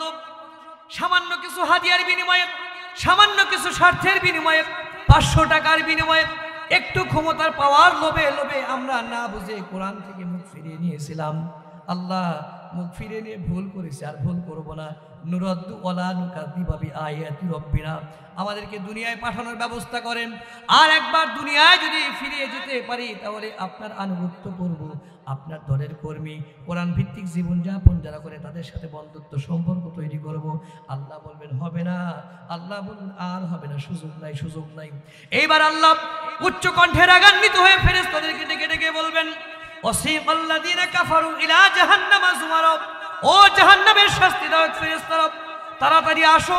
এই যে জাহান্নামের কীট, এদেরকে পঙ্গপালের মতো লাঠি দিয়ে পিটিয়ে পিটিয়ে, গরু ছাগল যেরকম দুনিয়ার জীবনে মানুষ এক প্রান্ত থেকে হাঁকিয়ে হাঁকিয়ে লাঠি দিয়ে তাড়িয়ে তাড়িয়ে অন্য প্রান্তে নিয়ে যায়, আমার নির্দেশনা, আমার কোরআনের বিরুদ্ধে অবস্থান করার কারণে, কোরআন না পড়ার কারণে, কোরআন ভিত্তিক জীবনযাপন না করার কারণে আমি আল্লাহ পাক তোমাদেরকে নির্দেশ দিলাম, ওয়াসিকাল্লাযীনা কাফারু ইলা জাহান্নামা যুমারা, এই সমস্ত জাহান্নামে ব্যক্তিদেরকে, অভিশপ্ত ব্যক্তিদেরকে জাহান্নামের আগুন দিয়া, জাহান্নামের শিকল বেরি হিসেবে লাগায় দিয়া, ডান্ডা বেরি পড়া, জাহান্নামের লাঠি দিয়া পিটা পিটা পঙ্গপালের মতো জাহান্নামের মধ্যে নিক্ষিপ্ত করে আসো। জাহান্নামের এই নির্দেশনা পাওয়ার পরে জাহান্নামের ফেরেশতারা আল্লাহর নির্দেশনা বাস্তবায়নের জন্য এই সমস্ত কোরআন বিদ্বেষী, কোরআন না পড়তে পারা মানুষদেরকে পিটায় পিটায় জাহান্নামের মধ্যে নিক্ষেপ করে দিবেন। বলেন নাউজুবিল্লাহ। বাঁচার পথ আছে? কথা কন না, বাঁচার পথ আছে কি? এইবার জাহান্নামীরা হতাশ হয়ে যাবে, ইনিয়ে বিনিয়ে আল্লাহর কাছে কথা বলার কোনো সুযোগ নাই, মাপ চাওয়ার কোনো সুযোগ নাই, মাপ পাওয়ার কোনো সুযোগ নাই। জাহান্নামে হুঙ্কার তর্জন গর্জন কানে চলে আসবে। এইবার তারা আফসোস করে করে বলতে থাকবেন কি কথা? সূরাতুল ফুরকানের মধ্যে আল্লাহ রাব্বুল আলামিন 28 নম্বর আয়াতের মধ্যে সেই কথাগুলো স্পষ্টভাবে তুলে ধরে বললেন, ও বিশ্ববাসীরা শুনে রাখুন, ইয়া লাইতানা ইয়া লাইতানা লাইতানি লাম আত্তাকিদ ফুলানান খলিলা। আফসোস করে করে এই সমস্ত জাহান্নামীরা ব্যক্তিরা বলতে থাকবে, দাঁত কামড়িয়ে কামড়িয়ে, জিহ্বা কামড়িয়ে কামড়িয়ে রক্তাক্ত অবস্থায় হাত তুলে বলতে থাকবে, আল্লাহ ইয়া লাইতানা লাইতানি ইয়া লাইতানা লাইতানি লাম আত্তাকিদ ফুলানান খলিলা, ইয়া লাইতানা লাইতানি লাম আত্তাকিদ ফুলানান খলিলা।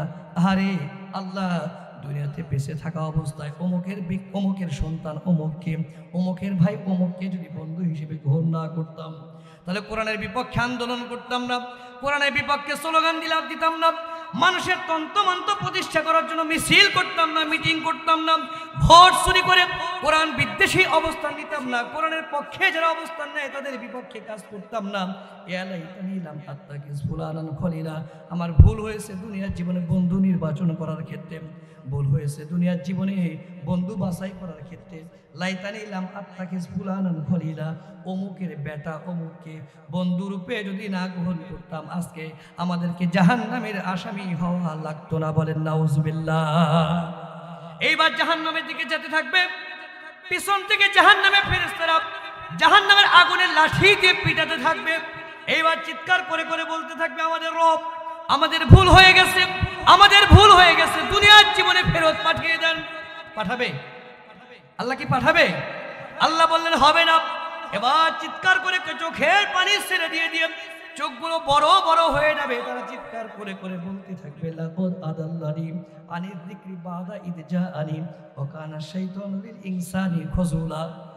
এইবার জাহান্নামীরা বলতে থাকবে, আল্লাহ, আমরা তো একা একা বিভ্রান্ত হই নাই, এই যে আমাদের নেতা, আমাদের বন্ধু যারা ছিল, আমাদের মধ্যে কোরআন ছিল, হাদিস ছিল, নবী ছিল, রাসূল ছিল, পীর মাশায়েখ ছিল, আলেম ওলামা ছিল, দ্বীনের দায়ী যারা তারা ছিলেন, আমাদেরকে কত সুন্দর করে করে বুঝিয়েছেন, কিন্তু এই বন্ধুগুলোর কারণে আমরা কোরআন থেকে বিভ্রান্ত হয়ে গেছি, কোরআন থেকে বিমুখ হয়ে গেছি।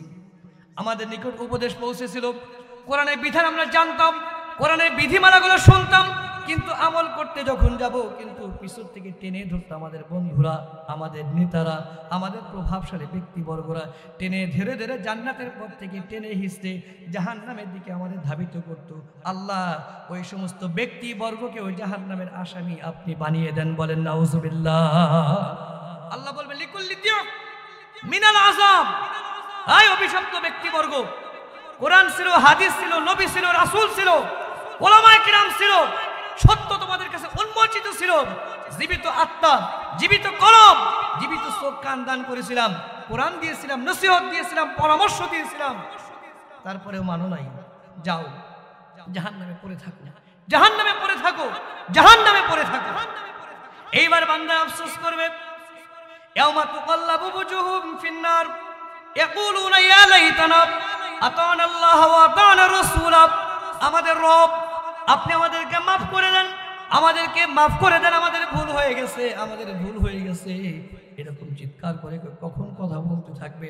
ফেরেশতারা যখন জাহান্নামের মধ্যে পিছন দিকে ঘাট ধরে যখন জাহান্নামের মধ্যে নিক্ষেপ করবে, তখন জাহান্নামীদের মুখটা আগুনে ঝলসে যাবে, মুখটা একেবারে পুরো ছাই হয়ে যাবে, কঙ্কাল হয়ে যাবে। এবার পোড়া মুখ থাকবে, কিন্তু তার অন্তরটা আল্লাহ পাক জীবিত রাখবেন, আত্মাটা জীবিত রাখবেন। মুখগুলো পড়ে যাবে, চামড়াগুলো ঝলসে যাবে, কিন্তু আল্লাহ আবার পুনর্জীবিত করবেন, আবার চামড়া গজাবে, আবার মুখটা পরিপূর্ণ হয়ে যাবে, আবার আগুনের মধ্যে চেপে দেওয়া হবে, আবার মুখটা পড়ে যাবে, আবার পূর্বের মতো মুখটা একেবারে তরতাজা হতে থাকবে।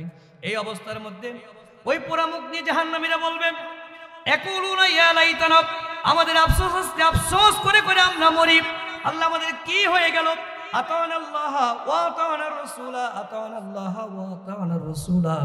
আমাদের রব, আমাদের আফসোস আজকে যদি আমরা আপনার আনুগত্য করতাম, আপনার রাসূলের আনুগত্য করতাম, কোরআন ভিত্তিক জীবন যাপন করতাম, তাহলে আজকে আমাদের এই দুর্দশাগ্রস্ত জীবন যাপন করার কোনো সম্ভাবনা থাকতো না। বলেন সুবহানাল্লাহ। কষ্ট পাচ্ছেন? কষ্ট পাচ্ছেন? হুজুর কি বলেন? একটু খুশ গল্প করবেন, বাদাইমার গল্প বলবেন, একটু কিস্সা কাহিনী বলবেন, রাজনৈতিক বক্তব্য দিয়ে স্টেজ ফাটাবেন, তবেই না বক্তব্য ভালো লাগতো। এই চিন্তা আছে কি? আল্লাহর কোরআনের তাফসীর হচ্ছে, আল্লাহর কোরআনের ব্যাখ্যা, সারা রাত কথা বলে বলে একটা সূরা, এই সূরার ব্যাখ্যা শেষ করা যাবে না। কখন বাদাইমার গল্প আমি আপনাদের বলবো বলেন? সুযোগ আছে? এটা হাসির খোরাক দেওয়ার জন্য এই মঞ্চ তৈরি করা হয় নাই। জাহান্নামের ভয়, জান্নাতের প্রত্যাশা জাগ্রত করার জন্য কোরআনের মাহফিল। কিন্তু দুর্ভাগা জাতি আমরা, আপনাদের আরামের ঘুম হারাম করে বসে আছেন, ঠান্ডা মাটির মধ্যে বসে আছেন, এত টাকা পয়সা খরচ করে আয়োজন করলো, আমরা এসে 10 মিনিটের গান, 10 মিনিটের জোকস, ফানি কথাবার্তা বলে হাসতে হাসতে দেখেন ইউটিউবে লিখে দেয়, হাসতে হাসতে বক্তার কথা শুনে পেট ব্যথা শুরু হয়ে গেল, হাসতে হাসতে মরে যাওয়ার মতো এই সমস্ত থাম্বনেল দিয়ে ইউটিউবাররা বক্তব্য উপস্থাপন করে। আছে না নাই? বক্তা দাওয়াতের ক্ষেত্রে আমরা চিন্তা করি, সভাপতি সাহেব, সেক্রেটারি সাহেব, ভাইরাল বক্তা কোথায় আছে?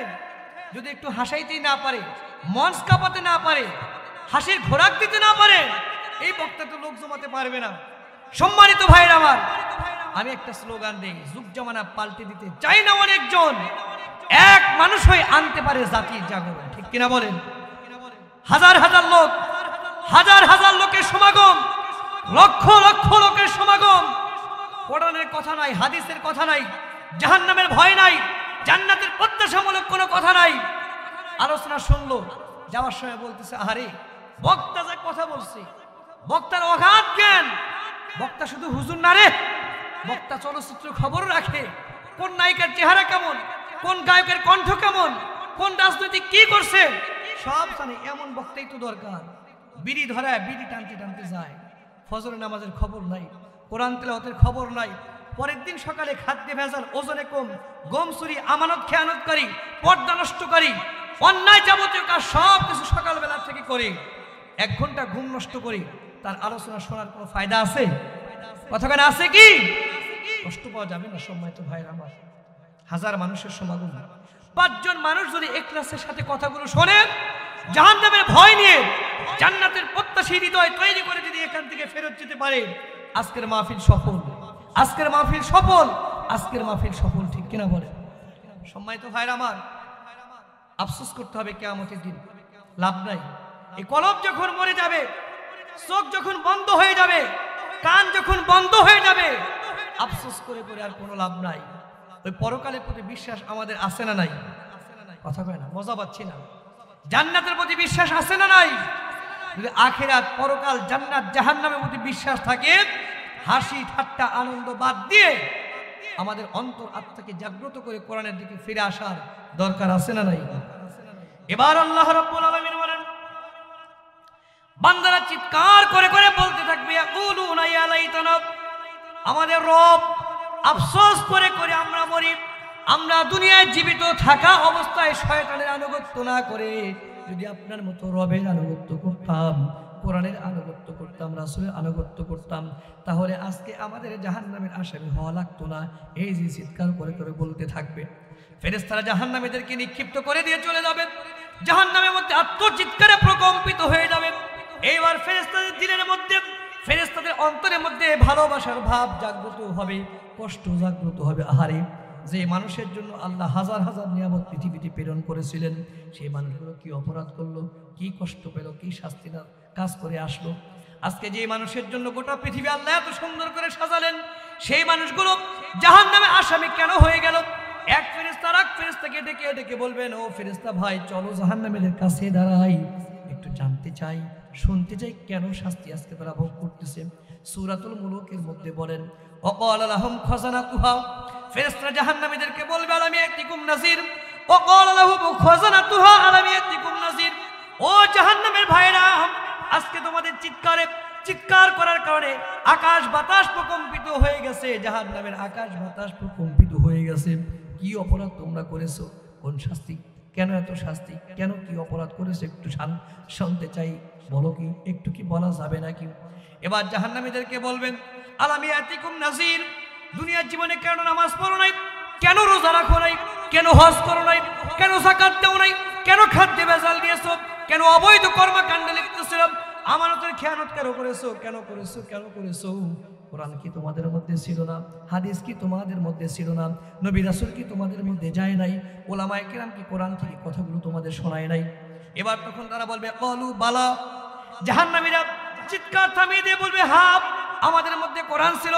ক্বালু বালা কদ জাআনা নাযির, ক্বালু বালা কদ জাআনা নাযির। ও জাহান্নামের ফেরেশতা ভাইরা, ও ফেরেশতারা, আমাদের মধ্যে কোরআন ছিল, আমাদের মধ্যে হাদিস ছিল, আমাদের মধ্যে নবী রাসূল ছিল, ওলামায়ে কেরাম ভীতি প্রদর্শনকারী ব্যক্তিবর্গ আমাদের ছিল। কিন্তু আমরা কি করতাম? ফাকাযযাবনা, আয়াতগুলো অস্বীকার করতাম, আয়াতগুলো মিথ্যা প্রতিপন্ন মনে করতাম। অকুল্লা মা নাযালাল্লাহু মিন শাইইন মিন আনসালিল্লাহ ফি দালালিন কাবীর।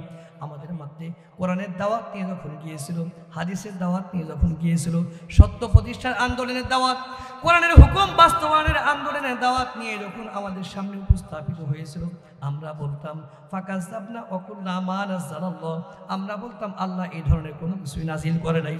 আমরা খাও দাও ফুর্তি করো, দুনিয়াটা মস্ত বড়, এই নীতির উপর অবিচল থেকে মিথ্যা প্রতিপন্ন মনে করতাম। আলেমদের রাজাকার, আলেমদের আলবদর, আলেমদেরকে তালেবান, আলেমদেরকে মিথ্যাচার বলে বিভিন্ন ভাষায় গালি দিয়ে দিয়ে তাদেরকে কটাক্ষ করতাম, তাদের কাছ থেকে মুখ ফিরিয়ে নিতাম। কোরআনের হেদায়েতের নূর আমাদের অন্তরে প্রজ্বলনের জন্য কোনো চিন্তা ভাবনা করতাম না। আমরা কাউকে বলতাম রাজাকার, কাউকে বলতাম আল বদর, কাউকে বলতাম মৌলবাদ, কাউকে বলতাম তালেবান। এভাবে কষ্ট দিয়ে দিয়ে ওলামায়ে কেরাম যখন আমাদের সামনে আসতো, তাদেরকে তাড়িয়ে দিতাম। আর আমরা বলতাম, ইন আনতুম ইল্লা ফি দালালিন কাবীর, তোমরা আলেম ওলামা পথভ্রষ্টতার মধ্যে নিমজ্জিত, আমরাই মূলত হক পথে, সঠিক পথে আসি। বলেন নাউজুবিল্লাহ। আমার প্রিয় ভাইরা, কষ্ট পেলে কিছুই করার নাই, না বুঝতে কষ্ট পাবেন। আর যদি বিবেককে তাড়না দিয়ে, বিবেককে জাগ্রত করে আমার কথাটি শুনে কষ্ট পাবেন না। আলেম ওলামা নির্যাতনকারী হতে পারে না, আলেম ওলামা মানুষ হত্যা করতে পারে না, আলেম ওলামা কোনো মানুষের বিরুদ্ধে সন্ত্রাসী কার্যকলাপ করতে পারে না। কথাটা সত্য না মিথ্যা? সত্য বলেন, আল্লাহকে হাজির নাজির জেনে।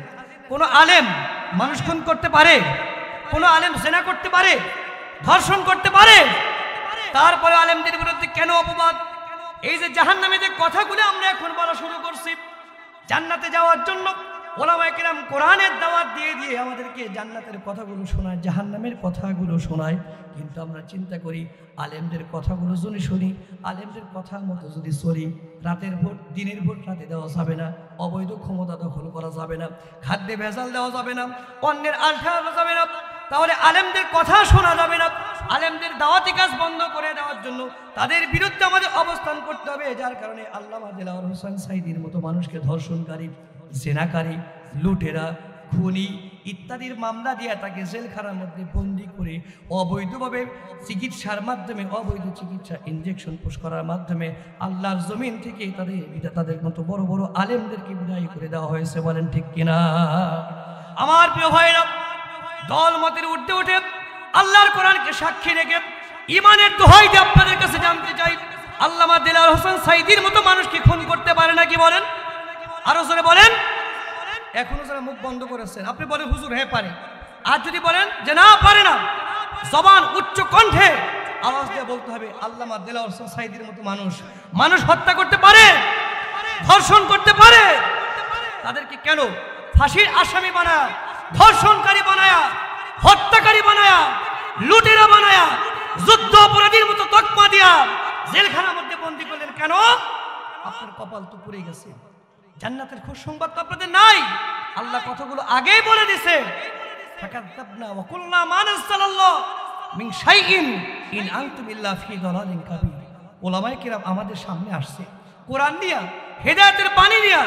আমরা বিবেককে প্রাধান্য দিয়ে বুঝে গেছি, যদি আলেমদের কথা শুনি চেয়ার থাকে না, হুজুরদের কথা শুনি অবৈধ ক্ষমতা দখল করা যায় না।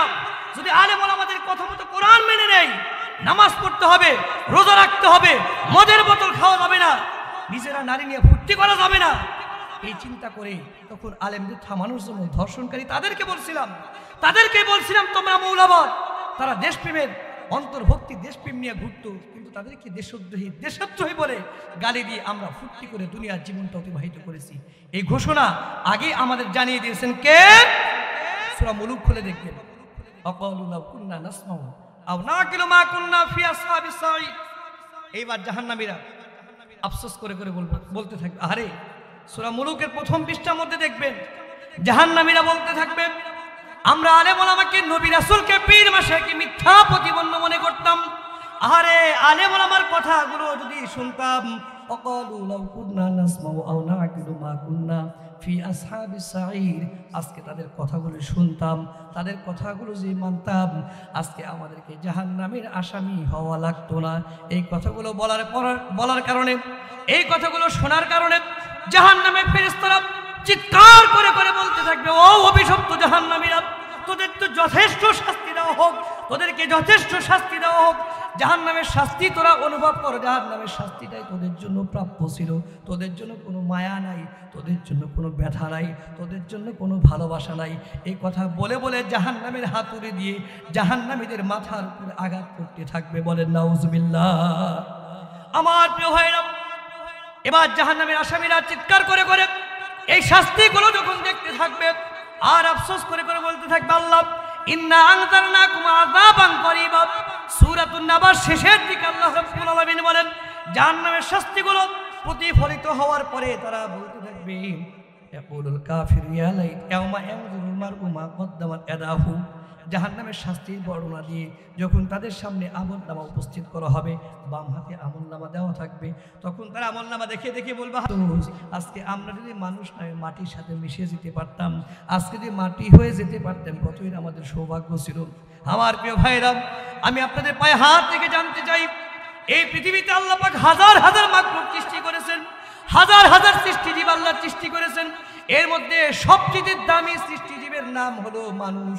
ওই মানুষের মধ্যে সবচেয়ে দামি মানুষ হলো ইমানদার, দামি মানুষ হলো ইসলাম ধর্মের অনুসরণকারীরা। ঠিক কিনা বলেন? আমাদের মধ্যে ইমান আছে না নাই? কথা কয় না? আছে, ইমান আমাদের মধ্যে আছে। আশরাফুল মাখলুকাত, শরীফুন শরীফুন শরীফুন, এর চেয়ে কঠিন শব্দ আল্লাহ প্রয়োগ করলেন।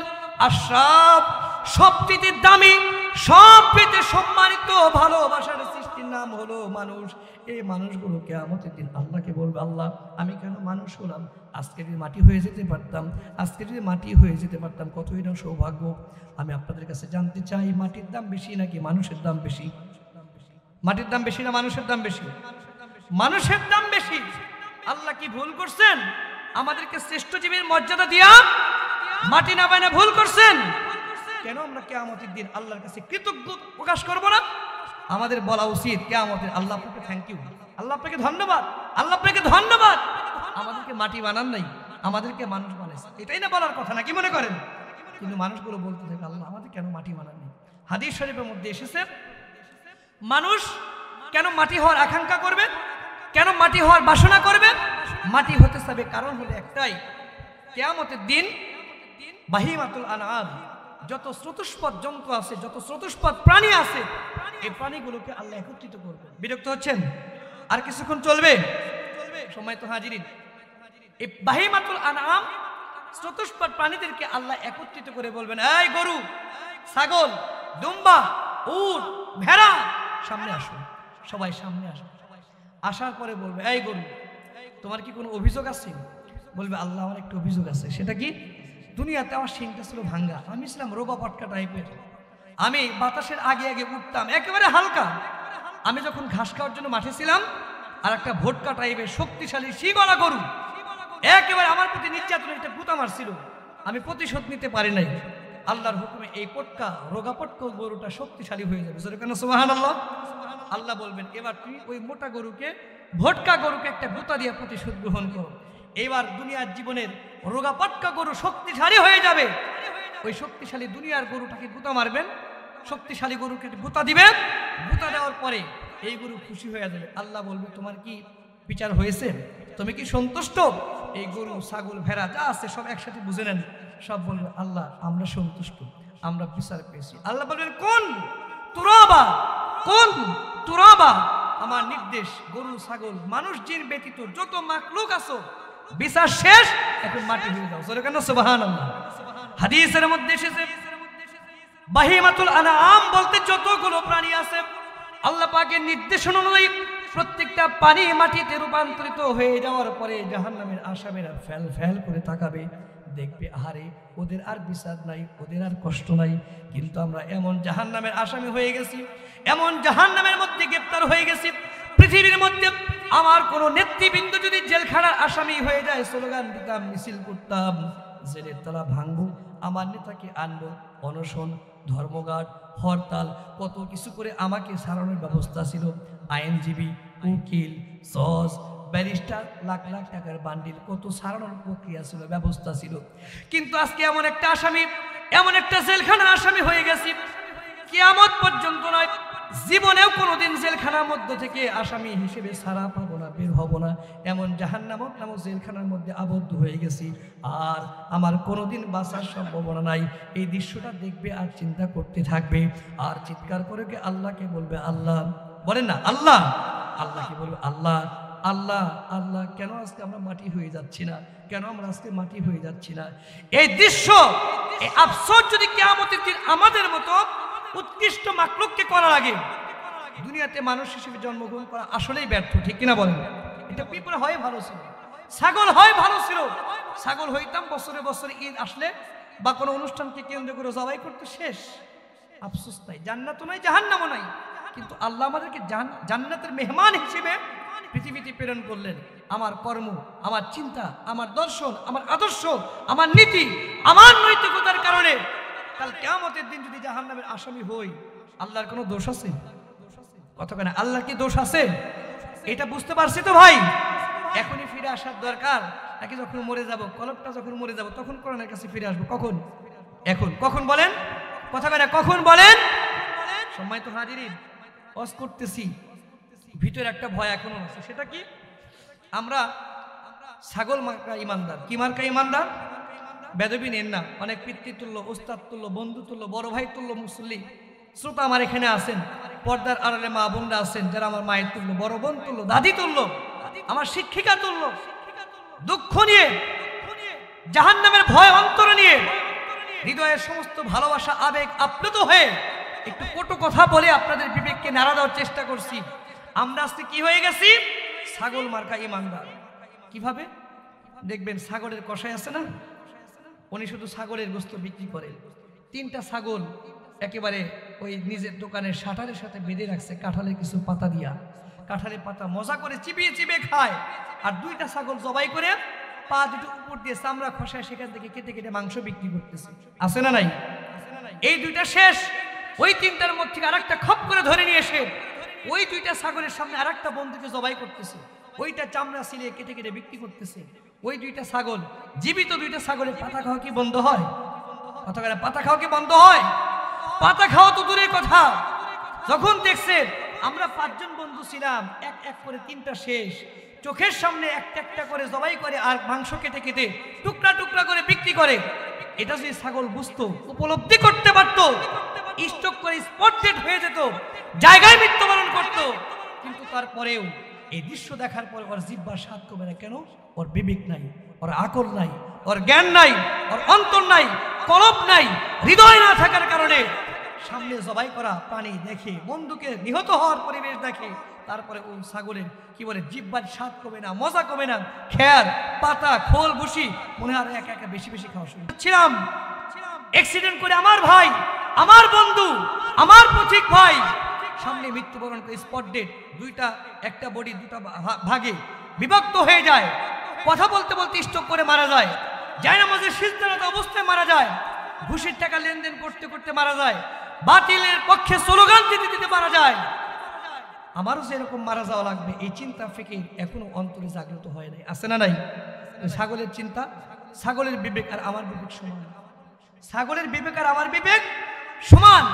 এই জন্য একটু কত কথা বললাম, সম্মানিত হাজির, আর কথা লম্বা করবো না, আলোচনা শেষের দিকে নিয়ে যাবো। খুব বেশি বিরক্ত হলেন, আল্লাহ রাস্তায় আপনাদের কাছে ক্ষমা চাই। খুব ভালোবাসার জায়গা নিয়ে কথা বললাম, প্রত্যেকদিন কথা বলতে হয়, কণ্ঠ তো এমনিতে ভেঙে যায়, তারপরেও আমি না কালকে আর একটা জায়গায় কথা বলার সুযোগ পাবো, এ মাস ব্যাপী আগামী মাস রমজানের আগের দিন পর্যন্ত কথা বলার সুযোগ পাবো, বলতে হবে। কিন্তু আপনারা চাইলেই কি আগামীকাল এখানে বসার সুযোগ পাবেন? এই যে হাজার হাজার টাকা খরচ, এটা কি কালকে আবার করা হবে? আপনাদের আমানত নষ্ট করে তো লাভ নাই। শারীরিক পেশার নিয়েও আপনাদের সাথে কথা বলতেছি, ভালোবাসা নিয়ে, আবেগ নিয়ে, শুভাকাঙ্ক্ষী হিসেবে। যদি রাগ করেন কিছুই করার নেই। সম্মানিত হাজির, আমার সামনেই এই দৃশ্যগুলো আমরা দেখতে পাই, কবে আমরা ফিরে আসব? আমি আলোচনা শুরুতে যেটা ধরছিলাম, আজকে আমাদের মধ্যে কোরআন আছে, আমাদের মধ্যে হাদিস আছে, আমাদের অন্তর্ভর্তি ঈমান আছে, তারপরে কেন নির্যাতিত, নিষ্পেষিত, অবহেলিত জাতির সদস্য আমরা থাকবো? থাকতেই হবে যদি কোরআন বাস্তবিক জীবনে আমল না করতে পারি, কোরআন থেকে যে মুখ ফিরিয়ে নেই, কোরআনকে যদি অন্তরে লালন করে প্র্যাকটিক্যাল জীবনে আমল করতে না পারি, আল্লাহর কাছে দুহাত তুলে কাঁদতে থাকবো, আল্লাহ আযাব, লানত, অভিশাপের দৃষ্টি দিয়ে দিয়ে বলতে থাকবে, এই মুনাফিক, তুই ইমানদার, কোরআন পড়স না কেন? তুই ইমানদার মুসলমান, কোরআন বোঝস না কেন? তুই মুসলমান ইমানদার দাবি করস, মানুষের বানানো তন্ত্রমন্ত্র প্রতিষ্ঠার আন্দোলন কেন করিস? আমার কোরআন কি শান্তি দিতে পারে না? আমার কোরআন কি সামাজিক সুখী সমৃদ্ধ জীবনযাপনের পরিবেশ তৈরি করে দিতে পারবে না? আমার কোরআন বাদ দিয়া ডক্টর কামালের তন্ত্রমন্ত্র, আব্রাহাম লিঙ্কনের বাজে কথা, মাও শতকের বাজে আদর্শ, এটা প্রতিষ্ঠা আন্দোলন কেন করিস? মুসলমান বলে দাবি করিস, তুই তো মুনাফিক, মুখের সাথে কথার সাথে অন্তরের মিল নাই। এই কথাগুলো বলে বলে আল্লাহ আমাদের গালি দেয় কি দেয় না? বলেন, গালি দেয় কি দেয় না? একটু কৌশল অবলম্বন করি, হিকমত অবলম্বন করি, আসি তো আপনাদের সাথে, স্লোগান তাদের সাথে দেই, কিন্তু অন্তরটা আপনাদের সাথে হবে না। দ্বিমুখী অন্তর বিশিষ্ট মানুষ চিরস্থায়ী জাহান্নাম, এরা একেবারে জাহান্নামের অতল গহ্বরে নিমজ্জিত হবে। এরা মুখে এক, অন্তরে এক, আমলে আর এক। আল্লাহ তাদের ব্যাপারে বলেন, ইন্নাল মুনাফিকিনা ফিদ দারকিল আসফালি মিনান নার। জোরে কান্না নাউযুবিল্লাহ। যারা মুনাফিক, কথার সাথে আমলের যাদের মিল নাই, কথার সাথে, স্লোগানের সাথে, কাজের সাথে, আদর্শের যাদের মিল নাই, তারা মুনাফিক, জাহান্নামের তলদেশে তারা নিক্ষিপ্ত হবে। জোরে কান্না নাউযুবিল্লাহ। আমি আপনাদের কাছে একেবারে শেষের দিকে আসছি, জানতে চাই এই বোতলের মধ্যে কমপক্ষে 100টা মার্বেল আটানো সম্ভব হবে কিনা বলেন? ছোট্ট ছোট্ট পাথর দিয়ে আমি বোতলটা ভরতে চাই। এই বোতলটা আমি যদি 50টা মার্বেল দিয়ে ভর্তি করতে চাই, আমাকে একটা একটা মার্বেল ফেলতে হবে। একটা একটা মার্বেল ফেলার পরে যখন বোতলটা ভরে যাবে, তখন আপনারা উত্তর দেন, সবার যে নিচে মার্বেলটা, এটা কি আগে ফেলছিলাম না পরে ফেলছিলাম? বুঝেন কথা? সবার আগে প্রথম যে মার্বেলটা ফেলছি, ওটা নিচে থাকবে না উপরে থাকবে? আল্লাহ বলেন, ইন্নাল মুনাফিকিনা ফিদ দারকিল আসফালি মিনান নার। কোরআন না পড়লে ভাই উপলব্ধি করা যায় না। যারা মুনাফিক, কথার সাথে আমলের মিল নাই, তারা জাহান্নামের তলদেশে থাকবে। অর্থাৎ বোঝা যায় তাদেরকে আল্লাহ জাহান্নামে আগে নিক্ষেপ করবে, ঠিক কিনা বলেন? যেই মার্বেল আমি আগে ফেলবো, ওই মার্বেলের স্থান হবে নিচে। আর আল্লাহ যেহেতু বললেন, ইন্নাল মুনাফিকিনা ফিদ দারকিল আসফালি মিনান নার, মুনাফিকদের স্থান জাহান্নামের তলদেশে। এই কথার দ্বারা এটাই বোঝা যায়, এই আয়াতের তাফসীর এভাবেই করা যায়, মুনাফিক যারা, তাদেরকে সবার আগেই আল্লাহ জাহান্নামের মধ্যে ফেলবেন, ঠিক কিনা বলেন? আমরা কি জাহান্নামের আসামি হতে চাই? বলবেন, হুজুর জাহান্নাম তো সেই পরকালে, দুনিয়ার জীবনে একটু খেটে খেয়ে ভালো থাকার জন্য এই পথটা অবলম্বন করি। আল্লাহর কসম, আল্লাহর কোরআনকে মাইনাস করে দিয়ে, আল্লাহর কোরআন থেকে মুখ ফিরিয়ে নিয়ে আপনি টাকা পয়সা বাড়ি গাড়ি ক্ষমতার মালিক হতে পারেন, কিন্তু অন্তরের মধ্যে কলিজার মধ্যে আল্লাহ পাক সুখ দিতে পারেন। শেষ আয়াত, আর একটা আয়াতের উপর 2-4 মিনিট আলোচনা করেই আমরা শেষ করে দেব। আল্লাহ রাব্বুল আলামিন বলেন, ওমান আরাদা আন যিকরি ফাইন্না লাহু মাঈশাতান দানকা। যে ব্যক্তি আমার কোরআন থেকে মুখ ফিরিয়ে নেয়, কোরআন পড়ে না, কোরআন বোঝে না, কোরআন জানতে চায় না, বুঝতে চায় না, আমল করতে চায় না, এমনকি কোরআনের বিরোধিতা যারা করেন, আমি আল্লাহ পাক তাদের জন্য পৃথিবীটা সংকীর্ণ করে দিই, সংকোচন করে দিই। জোরে কান্না নাউজুবিল্লাহ। বলবেন হুজুর এটা আবার কেমন কোরআনের আয়াত? যারা কোরআন পড়ে না, বোঝে না, কোরআনের বিরোধিতা করে, তারাই তো কানাডায় বাড়ি বানায়, তারাই তো সিঙ্গাপুরে চিকিৎসা নেয়, তারাই তো লন্ডনে বাড়ি বানায়, তারাই তো আপনার কি বলে বুর্জ খলিফা, ওই কি বলে দুবাইয়ের যে বিশাল একটা কি বলে এটাকে, বিশাল যে একটা মিনার টাওয়ার, ওইখানে তারা বাড়ি তো তারাই বানায়। আর আপনারা কোরআন বোঝেন, কোরআন পড়তে চান, কোরআন পড়েন, কোরআন অনুযায়ী জীবন যাপন করেন, পৃথিবী তো আপনাদের জন্য সংকীর্ণ। জেলখানার মধ্যে আপনারা তো ঢোকেন। যারা কোরআন পড়ে না, বোঝে না, কোরআনের বিরোধিতা করে, ওই সমস্ত ব্যক্তি হেলিকপ্টার নিয়ে, বিমান নিয়ে, পাজেরো গাড়ি নিয়ে বাংলাদেশ সহ সারা পৃথিবী চষে বেড়ায়। তাদের জন্য দুনিয়া সংকীর্ণ হলো কেমনে? মুফাসসিরগণ এই আয়াতের ব্যাখ্যা করতে গিয়ে বলেন, ডাক্তার, ইঞ্জিনিয়ার, ক্ষমতাশালী ব্যক্তিবর্গ কোরআন বিমুখ হয়ে কোরআনের বিপক্ষে অবস্থান নিয়ে বাড়ি গাড়ি টাকা পয়সা ক্ষমতার মালিক হতে পারে, কিন্তু আল্লাহ রাব্বুল আলামিন তাদের জন্য পৃথিবীটা সংকীর্ণ করে দেন এভাবে। ডাক্তার বলে দিচ্ছে, শিল্পপতি সাহেব আপনার 5 কোটি টাকার দামের গাড়ি, এর মধ্যে এসি আছে, এসি থাকবে ঠিক, কিন্তু বন্ধ করে চলতে হবে। ডাক্তার বলে দেবে, শিল্পপতি সাহেব আপনার 5 কোটি টাকা দামের বাড়ি, এই বাড়ির ভিতরে এসি আছে, এয়ার কন্ডিশন আছে, কিন্তু সুস্থভাবে বেঁচে থাকতে হলে এয়ার কন্ডিশন বন্ধ করে ঘুমাতে হবে। ডাক্তার বলে দেবে, শিল্পপতি সাহেব জাজিম অনেক মোটা নরম বিছানা আপনার, যদি ব্যাকবোনটা মেরুদণ্ডটা সুস্থ রাখতে চান, জাজিমের উপরে ঘুমানো যাবে না, শক্ত কাঠ বিছায় বিছনা তৈরি করে তার উপরে ঘুমাতে হবে। ডাক্তার বলে দেবে, শিল্পপতি সাহেব আপনি কোরআন থেকে মুখ ফিরে নেওয়ার কারণে আল্লাহর পক্ষ থেকে বিশাল একটা নিয়ামত অক্সিজেন, এই অক্সিজেনটা উন্মুক্ত ভাবে ইচ্ছা মতো যত খুশি তত নিতে পারবেন না। আল্লাহ পাক অক্সিজেনটা আপনার জন্য নিষেধ করে দিয়েছেন, হারাম করে দিয়েছেন। আমরা দেখতে পাই সিরাজগঞ্জের মাটিতে ক্ষমতাশালী ব্যক্তি, টাকা পয়সাওয়ালা শিল্পপতি, এমন কিছু মানুষ আছে নাকের মধ্যে অক্সিজেনের জন্য পাইপ ঢুকায় দিছে, 2 ছিদ্রের মধ্যে 2টা পাইপ ঢুকায় দিছে, অক্সিজেনের বোতল বেল্টের মাধ্যমে পিঠের সাথে লাগায় নিয়ে অক্সিজেন গ্রহণ করে। এমন শিল্পপতি, এমন ক্ষমতাশালী ব্যক্তির দেখা আমাদের সমাজে আছে না নাই? আপনি কি 2 একজন দেখছেন? টাকার কম নাই, টাকার কমির, ক্ষমতার মস্তদে বসে, তার ছেলে বসে, তার ছেলে বসে, তার নাতি পুতি বসবে বলে পরিকল্পনা করে, কিন্তু আল্লাহর কোরআনের আদর্শ তার মধ্যে না থাকার কারণে, কোরআন বিমুখ হওয়ার কারণে আমরা নিজে কাছ থেকে দেখেছি, নিজে শুয়ে দেখেছি, স্পর্শ করে দেখেছি, তার নাকের মধ্যে অক্সিজেন নেওয়ার জন্য 2টা নল ঢুকায় রাখছে, পাইপ ঢুকায় রাখছে, বিশাল বড় অক্সিজেন পিঠের সাথে বেল্ট দিয়ে বেঁধে রাখছে। আল্লাহ পাক বলেন, এভাবেই তোমার জন্য দুনিয়াটা সংকীর্ণ করে দেই, এভাবেই তোমার জন্য দুনিয়াটা সংকীর্ণ করে দেই। এন্ডেভার, ক্লোনাট্রিল, কিউটিয়াপিন ইত্যাকার ঘুমের ওষুধ ছাড়া ওই ভদ্রলোকের শিল্পপতির ঘুম ধরে না, আছে না নাই? ডাক্তার বলে দিচ্ছে, মিষ্টি খাওয়া যাবে না, ভাত খাওয়া যাবে না, ঠান্ডা পানি খাওয়া যাবে না, গরুর গোশত খাওয়া যাবে না, সবাই খাবে, তুমি শুধু অসহায় মতো তাকিয়ে তাকিয়ে দেখবে, আছে না নাই? জীবনের নিরাপত্তা নাই, সম্মানের নিরাপত্তা নাই, সামনে দেখলে সার সার সার, সালামের অভাব নাই, সামনের থেকে 1 বিঘা সামনে গেলেই চোর, বাটকার, ভোট চোর ইত্যাকার ভাষায় গালিগালাজ, আছে না নাই? কয়দিন পরে পরে অমুকের চামড়া তুলে নেব আমরা, অমুকের গালে গালে জুতা মারো তালে তালে, এমন স্লোগান আছে না নাই? এভাবে আল্লাহ পৃথিবীটা সংকীর্ণ করে দিবেন। নিজের সন্তানের হাতে নিজের জীবন দিতে হয়। ডাক্তার, ইঞ্জিনিয়ার, ম্যাজিস্ট্রেট, জজ, ব্যারিস্টার, তারা যদি কোরআন থেকে মুখ ফিরিয়ে নেয়, আমরা বাংলার মাটিতে কিছুদিন আগেই দেখেছি প্রশাসনিক কর্মকর্তা যার শরীর ইশারায় একটা অঞ্চল উঠা বসা করে, তার মেয়ে তাকে বলল, আব্বা ইয়াবা খাওয়ার জন্য টাকা লাগবে, বন্ধু বান্ধব নিয়ে নেশা করার জন্য টাকা পয়সা লাগবে। বাবা জিম্মি হয়ে নিয়মিত টাকা পয়সা দেয়। কোনো একদিন গরমিল হয়ে গেছে, পুলিশের বড় অফিসার, পুলিশের বড় কর্মকর্তা ঢাকাতে বসবাস করে, যিনি চোর ধরে, ডাকাত ধরে, ইয়াবাখোর ধরে, নেশাগ্রস্ত ব্যক্তিদের ধরে, তার কন্যা তার অবৈধ টাকায়, উপার্জিত টাকায় লেখাপড়া করে বাবার কাছ থেকে ইয়াবা খাওয়ার জন্য টাকা নেয়। টাকার লেনদেন কম বেশি হওয়ার কারণে বাবাকে কফির সাথে ঘুমের ওষুধ মিশ্রণ করে খাইয়ে দা দিয়ে কুপিয়ে কুপিয়ে বাবা এবং মাকে হত্যা করছে। এমন দৃশ্য বাংলাদেশে আছে না নাই? আর একটু আওয়াজ দিয়ে বলেন, আছে না নাই? আমি কি বাড়িয়ে বললাম ভাই? অথচ আমাদের মতো হুজুর, আপনাদের মতো সাধারণ জনগণ আমরা কোরআনের সাথে আসি না নাই? একটু নারায়ে তাকবীর, নারায়ে তাকবীর। কোরআন হাদিস যেখানে, কোরআন হাদিস যেখানে, আলেম ওলামা যেখানে, আমাদের ভয় নাই। আল্লাহ আমাদের কি সুসংবাদ দেন। আল্লাহ বলেন, বান্দা বেঁচে থাকার জন্য, সুস্থ থাকার জন্য অক্সিজেন লাগবে, উন্মুক্ত ভাবে অক্সিজেনের দুয়ার তোমাদের জন্য খুলে দিলাম। জোরে কান্না মারহাবা।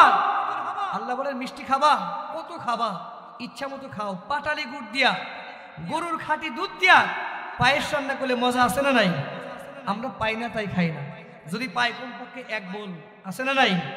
গরু গোস্ত পাই না তাই খাই না। যদি সুযোগ পাই ভুনা করা গরু মাংস হাফ কেজি মুহূর্তের মধ্যে সাবা, আছে না নাই? সারাদিন পরিশ্রম করি, ভালো বিছানা নাই, নরম বিছানা নাই, ঘরের মধ্যে এসি নাই, এয়ার কন্ডিশন নাই, শক্ত বিছানার উপরে শুইতে দেরি, স্যালোমেশনের মতো ভুটভুটির মতো শব্দ করে নাক ডেকে ঘুমাতে বিন্দুমাত্র দেরি হয় না, আছে না নাই? তাফসীর কারকগণ, মুফাসসিরগণ বলেন, ওমান আরাদা আন যিকরি ফাইন্না লাহু মাঈশাতান দানকা। কোরআন থেকে যারা মুখ ফিরিয়ে নেয়, কোরআনের বিরুদ্ধে যারা অবস্থান করে, তাদেরকে আল্লাহ এভাবে কষ্ট দিয়ে দিয়ে পৃথিবীটা সংকীর্ণ করে দেন। আর যারা কোরআনের পক্ষে থাকে, জেলখানার মধ্যে থাকলেও আল্লাহ তাদের পরিবারের মধ্যে সুখ দিয়ে, শান্তি দিয়ে, সম্মান দিয়ে গোটা পৃথিবী তাদের জন্য উন্মুক্ত করে দেন। জোরে কান্না সুবহানাল্লাহ। আলোচনা শেষ, আর কথা বলার সুযোগ নেই। অনেক কষ্ট দিছি, তাই না? অনেক কষ্ট দিছি না? কষ্ট দিছি অনেক। সম্মানিত হাজিরিন, আসুন একই কথার উপর আমি থাকার চেষ্টা করছি। ডানে বামে দৌড়াদৌড়ি করি নাই। আমরা রাসূলের হাদিস শুনেছি, তারাকতু ফিকুম আমরাইন লান তাদিল্লু মা তামাসসাকতুম বিহিমা। তোমাদের কেউ পথভ্রষ্ট করতে পারবে না, কেউ কষ্ট দিতে পারবে না, যদি তোমরা কোরআন এবং হাদিস অনুসরণ করো। আমরা কষ্টে থাকতে চাই? আমরা কি পথভ্রষ্ট হতে চাই? কোরআন বুকের সাথে লালন করা, বুকের মধ্যে পালন করার দরকার আছে না নাই? আল্লাহ বলেন, ওয়ালা তাহিনু ওয়ালা তাহজানু। তোমাদের চিন্তা নাই, টেনশন নাই, ব্যবসার ক্ষেত্রে, রাজনীতির ক্ষেত্রে, অর্থনীতির ক্ষেত্রে, সমাজনীতির ক্ষেত্রে, পারিবারিক নীতির ক্ষেত্রে, আন্তর্জাতিক ক্ষেত্রে কোনো টেনশন নাই, যদি তোমাদের অন্তরের মধ্যে ঈমান থাকে। টেনশন মুক্ত জীবন যাপন করার ইচ্ছা আমাদের আছে না নাই? ঈমানের দিকে ফিরে আসতে হবে, ঈমানের দিকে ফিরে আসতে হবে, ঈমানের দিকে ফিরে আসতে হবে। আল্লাহ পাক আমাকে আপনাকে প্রত্যেককেই কোরআন ভিত্তিক, হাদিস ভিত্তিক, ইসলাম ভিত্তিক জীবন যাপন করার তৌফিক দান করুন সকলে পড়ে আমিন। সম্মানিত হাজিরিন, জ্ঞানী যারা বোঝে তারা শুধু ইশারায়, নাদান মূর্খদের বোঝাতে পারে কে বা কারায়। কথা সত্যতা আছে। সারা রাত ওয়াজ করার পরেও হুজুরের কণ্ঠের মধ্যে, কোরআনের আয়াতের মধ্যে, রাসূলের হাদিসের মধ্যে রাজনৈতিক গন্ধ যারা খোঁজে, তাদের কপালে আল্লাহর জান্নাত লেখা। ফেরাউনও বুঝছে, আবু জেহেল বুঝেছে, আবু লাহাব বুঝেছে, নমরুদ বুঝেছে, হামান বুঝেছে, কোরআন সত্য, তাওরাত সত্য, জাবুর সত্য, মুসা আলাইহিস সালাম সত্য, ঈসা আলাইহিস সালাম সত্য, হযরত দাউদ আলাইহিস সালাম সত্য, হযরত মুহাম্মদ সাল্লাল্লাহু আলাইহি ওয়াসাল্লাম সত্য। তারপরে দুনিয়াকে প্রাধান্য, শেয়ারকে প্রাধান্য, টাকাকে প্রাধান্য দিতে গিয়ে জান্নাতের পরিবর্তে জাহান্নাম তারা খরিদ করেছে। সেই দলের সাথে, সেই মতের সাথে, সেই আদর্শের সাথে আমরা ঐক্যমত পোষণ করতে পারি। আল্লাহ পাক আমাকে আপনাকে কবুল করেন, জোরে আমিন। সম্মানিত হাজিরিন, এই যে মজলিসটা হয়েছে, আপনারা জানেন বাংলাদেশ সরকার হাজার হাজার কোটি টাকা, হাজার হাজার কোটি কোটি টাকা যৌক্তিক অযৌক্তিক বিভিন্ন প্রেক্ষাপটে, বিভিন্ন খাতে, বিভিন্ন ডিপার্টমেন্টে, বিভিন্ন প্রকল্পের মাধ্যমে ব্যয় করে। কিন্তু যেই পথে, যেই মতে, যেই প্রতিষ্ঠানে টাকা পয়সা ব্যয় করলে, যেই প্রতিষ্ঠানে মানুষ যেতে পারলে, ইবাদত বন্দেগী করতে পারলে সাচ্চা ইমানদার, সাচ্চা দেশপ্রেমিক, আদর্শ নাগরিক তৈরি হয়, সেই সমস্ত শিক্ষা প্রতিষ্ঠান, মসজিদ, মাদ্রাসায় সরকারের তেমন কোনো নজর নাই। আছে না নাই? সরকার যদি 1 লক্ষ টাকা একটা মসজিদের জন্য বরাদ্দ দেয়, 1 লক্ষ টাকা বাজেট করে, সভাপতি সেক্রেটারি 10 জোড়া স্যান্ডেল ক্ষয় হয়ে যায়, টাকার 1 লক্ষ টাকা মসজিদের ক্যাশে জমা হয় না। কেন? কত স্বাক্ষর, কত দিন দরবার, কত ফাইল, কত পথ অতিক্রম করে করে সর্বশেষ ভিখারি হাত পাততে পাততে পাততে পাততে সরকারি বাজেটের 1 লক্ষের মধ্যে 80,000 টাকা হাতে পায়। কমিটি বিরক্ত হয়ে আসে, এখানে যাই না। আছে না নাই? সরকার বোঝে নাই, কর্তৃপক্ষ বোঝে নাই। আমাদের ইমানের মার্কাজ, আমাদের আমলের মার্কাজ, ইসলামের মার্কাজ মসজিদ মাদ্রাসার জন্য সরকার কোনো অনুদান না দিলেও আমাদের রক্তার্জিত উপার্জন থেকে টাকা পয়সা আল্লাহর ঘর, মসজিদ এবং মাদ্রাসার মধ্যে ব্যয় করতে রাজি আছি না নাই?